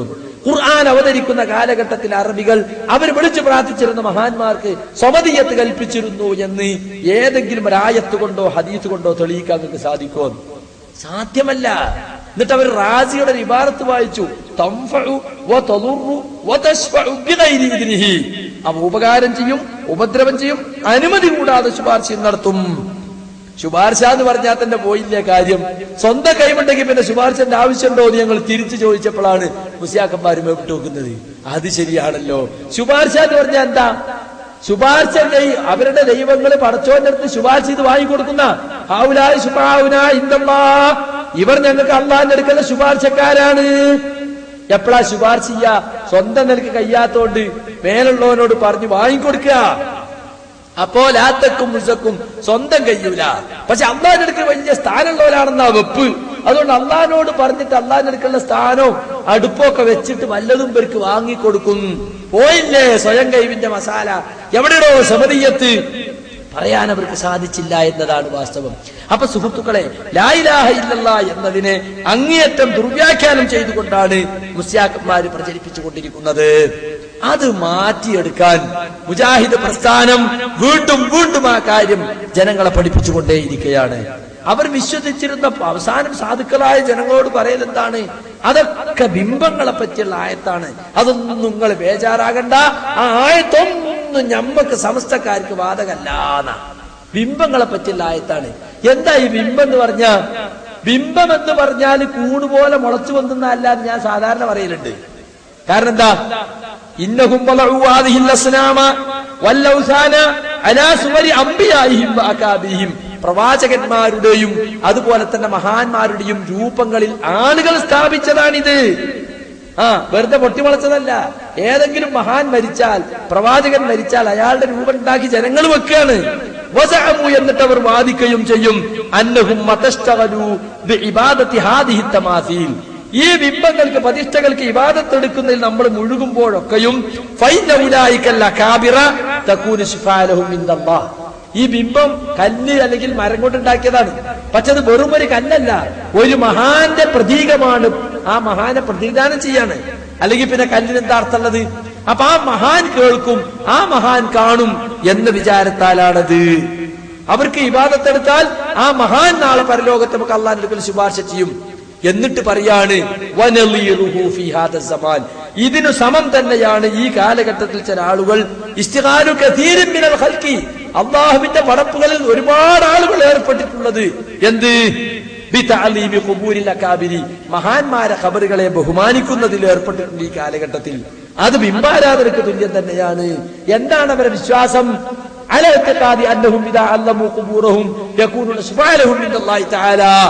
നമ്മൾ ഈ കബറുകളെ വന്നിച്ചാൽ, ആരാധിച്ചാൽ നല്ലട്ടോ, കബറുകളെ വന്നിച്ചാൽ ആ കബറിലുള്ളവർ അള്ളാഹുവിന്റെ അടുക്കൽ നമുക്ക് ശുപാർശക്കാരായിരിക്കും എന്ന വിശ്വാസത്തോടെ കബറുകളെ അതിരുവിട്ട് ബഹുമാനിക്കുന്ന ഈ സമ്പ്രദായമുണ്ടല്ലോ, അത് ബിംബാരാധനക്ക് തുല്യമാണെന്ന് റാസി പറഞ്ഞത് പല വാദപ്രതിവാദങ്ങളിലും ഞങ്ങൾ വായിച്ചിട്ട് കാമ എന്ന് മിണ്ടാൻ മുസ്ലിയാക്കന്മാർക്ക് സാധിച്ചിട്ടില്ല. അപ്പൊ പടച്ചവന് തുല്യരായിട്ട് അവരെ ബിംബങ്ങളെയോ ആരാധ്യന്മാരെയോ മഹാന്മാരെയോ ഒന്നും സുഹൃത്തുക്കളെ അവർ വെച്ചിട്ടില്ല. അങ്ങനെ നമ്മൾ വിചാരിക്കും വേണ്ട. മാത്രമല്ല, രണ്ട് പടച്ചോനുണ്ട് എന്ന് വിശ്വസിച്ചാലേ ശിർക്ക് വരൂ എന്നാണ് മുസ്ലിയാക്കന്മാർ പറഞ്ഞുകൊണ്ടിരിക്കുന്നത്. രണ്ട് പടച്ചോണ്ട് നമ്മുടെ ഹിന്ദുക്കൾ വിശ്വസിക്കുന്നുണ്ടോ? ഏറ്റവും വലിയ ശിർക്കിന്റെ ആളുകളാ ഹിന്ദുക്കള്. അവർ വിശ്വസിക്കുന്നുണ്ടോ? ബഹുദൈവ വിശ്വാസം, 33 കോടി ദൈവങ്ങളെ പൂജിക്കുന്ന ഹിന്ദു സഹോദരൻ വിശ്വസിക്കുന്നുണ്ടോ ഈ ലോകത്തിന് രണ്ട് സെട്ടാവുണ്ട്? ഇല്ലല്ലോ. അല്ലെങ്കിൽ ക്രിസ്ത്യാനികൾ വിശ്വസിക്കുന്നുണ്ടോ? യഹൂദികൾ വിശ്വസിക്കുന്നുണ്ടോ? ആരെങ്കിലും അങ്ങനെ വിശ്വസിച്ചാൽ ശിർക്ക് തന്നെയാണ്, അതിൽ സംശയമൊന്നുമില്ല. പക്ഷെ അത് മാത്രമാണ് ശിർക്കെന്ന് ഒരൊറ്റ ആയത്ത് കൊണ്ടോ ഒരൊറ്റ ഹദീസ് കൊണ്ടോ തെളിയിക്കാൻ ഇവർക്ക് സാധ്യാവൂല. എന്ന് മാത്രമല്ല സുഹൃത്തുക്കളെ, മഹാന്മാർക്ക് കഴിവ് കൊടുത്തിട്ടുണ്ട് എന്ന് എവിടെ പറഞ്ഞിട്ടുള്ളത്? കൊടുത്തൂടെ എന്ന് ചോദിക്കും ചില മുസ്ലിയാക്കന്മാർ. അതൊരു ഊഹം മാത്രമാണ്. കൊടുത്തൂടെ എന്ന് ചോദിക്കുകയാണെങ്കിൽ ആർക്കാ കൊടുത്തൂടാത്തത്? അല്ലാഹു അലാ കുല്ലി ഷൈഇൻ ഖദീർ, അല്ലാഹ് എല്ലാവരും കൈവുള്ളതല്ലേ. മഹാന്മാർക്ക് എന്താ കൊടുത്തൂടെ? കൊടുക്കാം. കാഞ്ഞിരക്കുറ്റിക്കും കൊടുക്കാം, ഗുരുവായൂരപ്പനും കൊടുക്കാം, മമ്പർത്തങ്ങൾക്കും കൊടുക്കാം, എല്ലാവർക്കും കൊടുക്കാം. അപ്പൊ പിന്നെ കല്ലിനെ ആരാധിക്കുന്നവർക്കും പറയാ കല്ലിനെന്താ കൊടുത്തൂടെ? കണ്ടോ? അപ്പൊ ഈ രൂപത്തിലുള്ള ദുർവ്യാഖ്യാനങ്ങളാണ് സുഹൃത്തുക്കളെ മുസ്ലിയാക്കന്മാർ നടത്തിക്കൊണ്ടിരിക്കുന്നത്. നമ്മൾ മനസ്സിലാക്കേണ്ട പ്രധാനപ്പെട്ട ഒരു കാര്യം എന്താണെന്ന് ചോദിച്ചാൽ, അല്ലാഹു സുബ്ഹാനഹു വ തആല അവന്റെ ദീൻ പഠിപ്പിക്കാൻ അയച്ചിട്ടുള്ള പ്രവാചകന്മാര്, ആ പ്രവാചകന്മാരെ പോലും ആരാധിക്കുന്നിടത്തേക്കാണ് പിൽക്കാലത്ത് സമൂഹം എത്തിപ്പെട്ടിട്ടുള്ളത്. എത്രത്തോളം എന്ന് വെച്ചാൽ, ഇപ്പൊ മുസ്ലിയാക്കന്മാരൊരു സാധനം ഇറക്കിയിട്ടുണ്ട്. ഇത് കണ്ടോ? കാണാ കാഴ്ചകൾ എന്ന് പറഞ്ഞിട്ട് ഇതിൽ മുഴുവൻ പ്രവാചകന്മാരെ ഖബറുകളാ കാണിക്കുന്നത്. എത്ര നബിമാരെ ഖബറുകളാ കാണിക്കുന്നത് നിങ്ങൾ? ഒരുപാട് നബിമാരെ ഖബറുകൾ. മുഹമ്മദ് മുസ്തഫ സല്ലല്ലാഹു അലൈഹി വസല്ലമയുടെ ഖബറ് അതിനെ സംബന്ധിച്ച് നമ്മൾ കണ്ടിട്ടില്ല എന്താ, കേട്ടിട്ടില്ല എന്താ? ഒരു ചാൻ മാത്രമേ ഉയർത്തിയിട്ടുള്ളൂ എന്നാ, അല്ലെ? പള്ളി ദർസിലോതുന്ന മഹല്ലിയിൽ പോലും പറഞ്ഞിട്ടുള്ളത് അതങ്ങൾക്ക് അവിടെ കാണാൻ സാധിക്കും. റസൂലുള്ളാഹി സ്വല്ലല്ലാഹു അലൈഹി വസല്ലമയുടെ ഖബറ് പച്ചാതാ. ഏതോ ഒരു ദർഗന്റെ ഫോട്ടോ തന്നെടുപ്പത്തിട്ട് കമ്പ്യൂട്ടറിലൊക്കെ കൊടുത്ത് ഇന്റർനെറ്റിലൊക്കെ കാണാൻ സാധിക്കും. മുസ്ലിയാക്കന്മാർ റസൂലിന്റെ ഖബറാണെന്നും പറഞ്ഞിട്ട് അത് ഈ പുസ്തകത്തിൽ കൊടുത്തിരിക്കുകയാണ്. അലവി സഖാഫിയും അതുപോലെ തന്നെ മറ്റൊരു സഖാഫിയും കൂടി ഇറക്കിയതാ. അത് ഒരു മാഹിക്കാരനൊരു സഖാഫിയും അലവി സഖാഫിയൊക്കെ വളരെ ക്രോഡീകരിച്ചതാ. ശരിയായ ശിർക്കിന്റെ ഹോൾസെയിൽ ഡീലർമാരാ. അള്ളാഹുവിന്റെ റസൂലിന്റെ ഖബറിനെ സംബന്ധിച്ച് മഹല്ലി പള്ളി ദർസിലൊന്ന് മഹല്ലിയിൽ പോലും പറഞ്ഞിട്ടില്ല. എന്താ? Qasim bin Muhammad bin Abi Bakr Aisha ബീവി റളിയല്ലാഹു അൻഹയുടെ അടുത്ത് ചെന്നിട്ട് പറയാണ്, യാ ഉമ്മ എനിക്കൊന്ന് അള്ളാഹുവിന്റെ റസൂലിന്റെ ഖബറും അതുപോലെ തന്നെ അവിടുത്തെ അബൂബക്കർ ഉമർ എന്നിവരുടെ ഖബറുണ്ടല്ലോ, അതെനിക്കൊന്ന് കാണിച്ചു തരണമെന്ന്. അപ്പൊ കാണിച്ചു കൊടുത്തപ്പോൾ എന്താ ഉണ്ടായിരുന്നത്? അത് ഉയർത്തപ്പെട്ടിട്ടില്ല, കൂനയാക്കി വെച്ചിട്ടില്ല, അതിന്റെ മേലെ ഇങ്ങനെ പരന്നിട്ട് ചെരക്കൽ വിരിച്ചതുപോലെയാണുള്ളത്.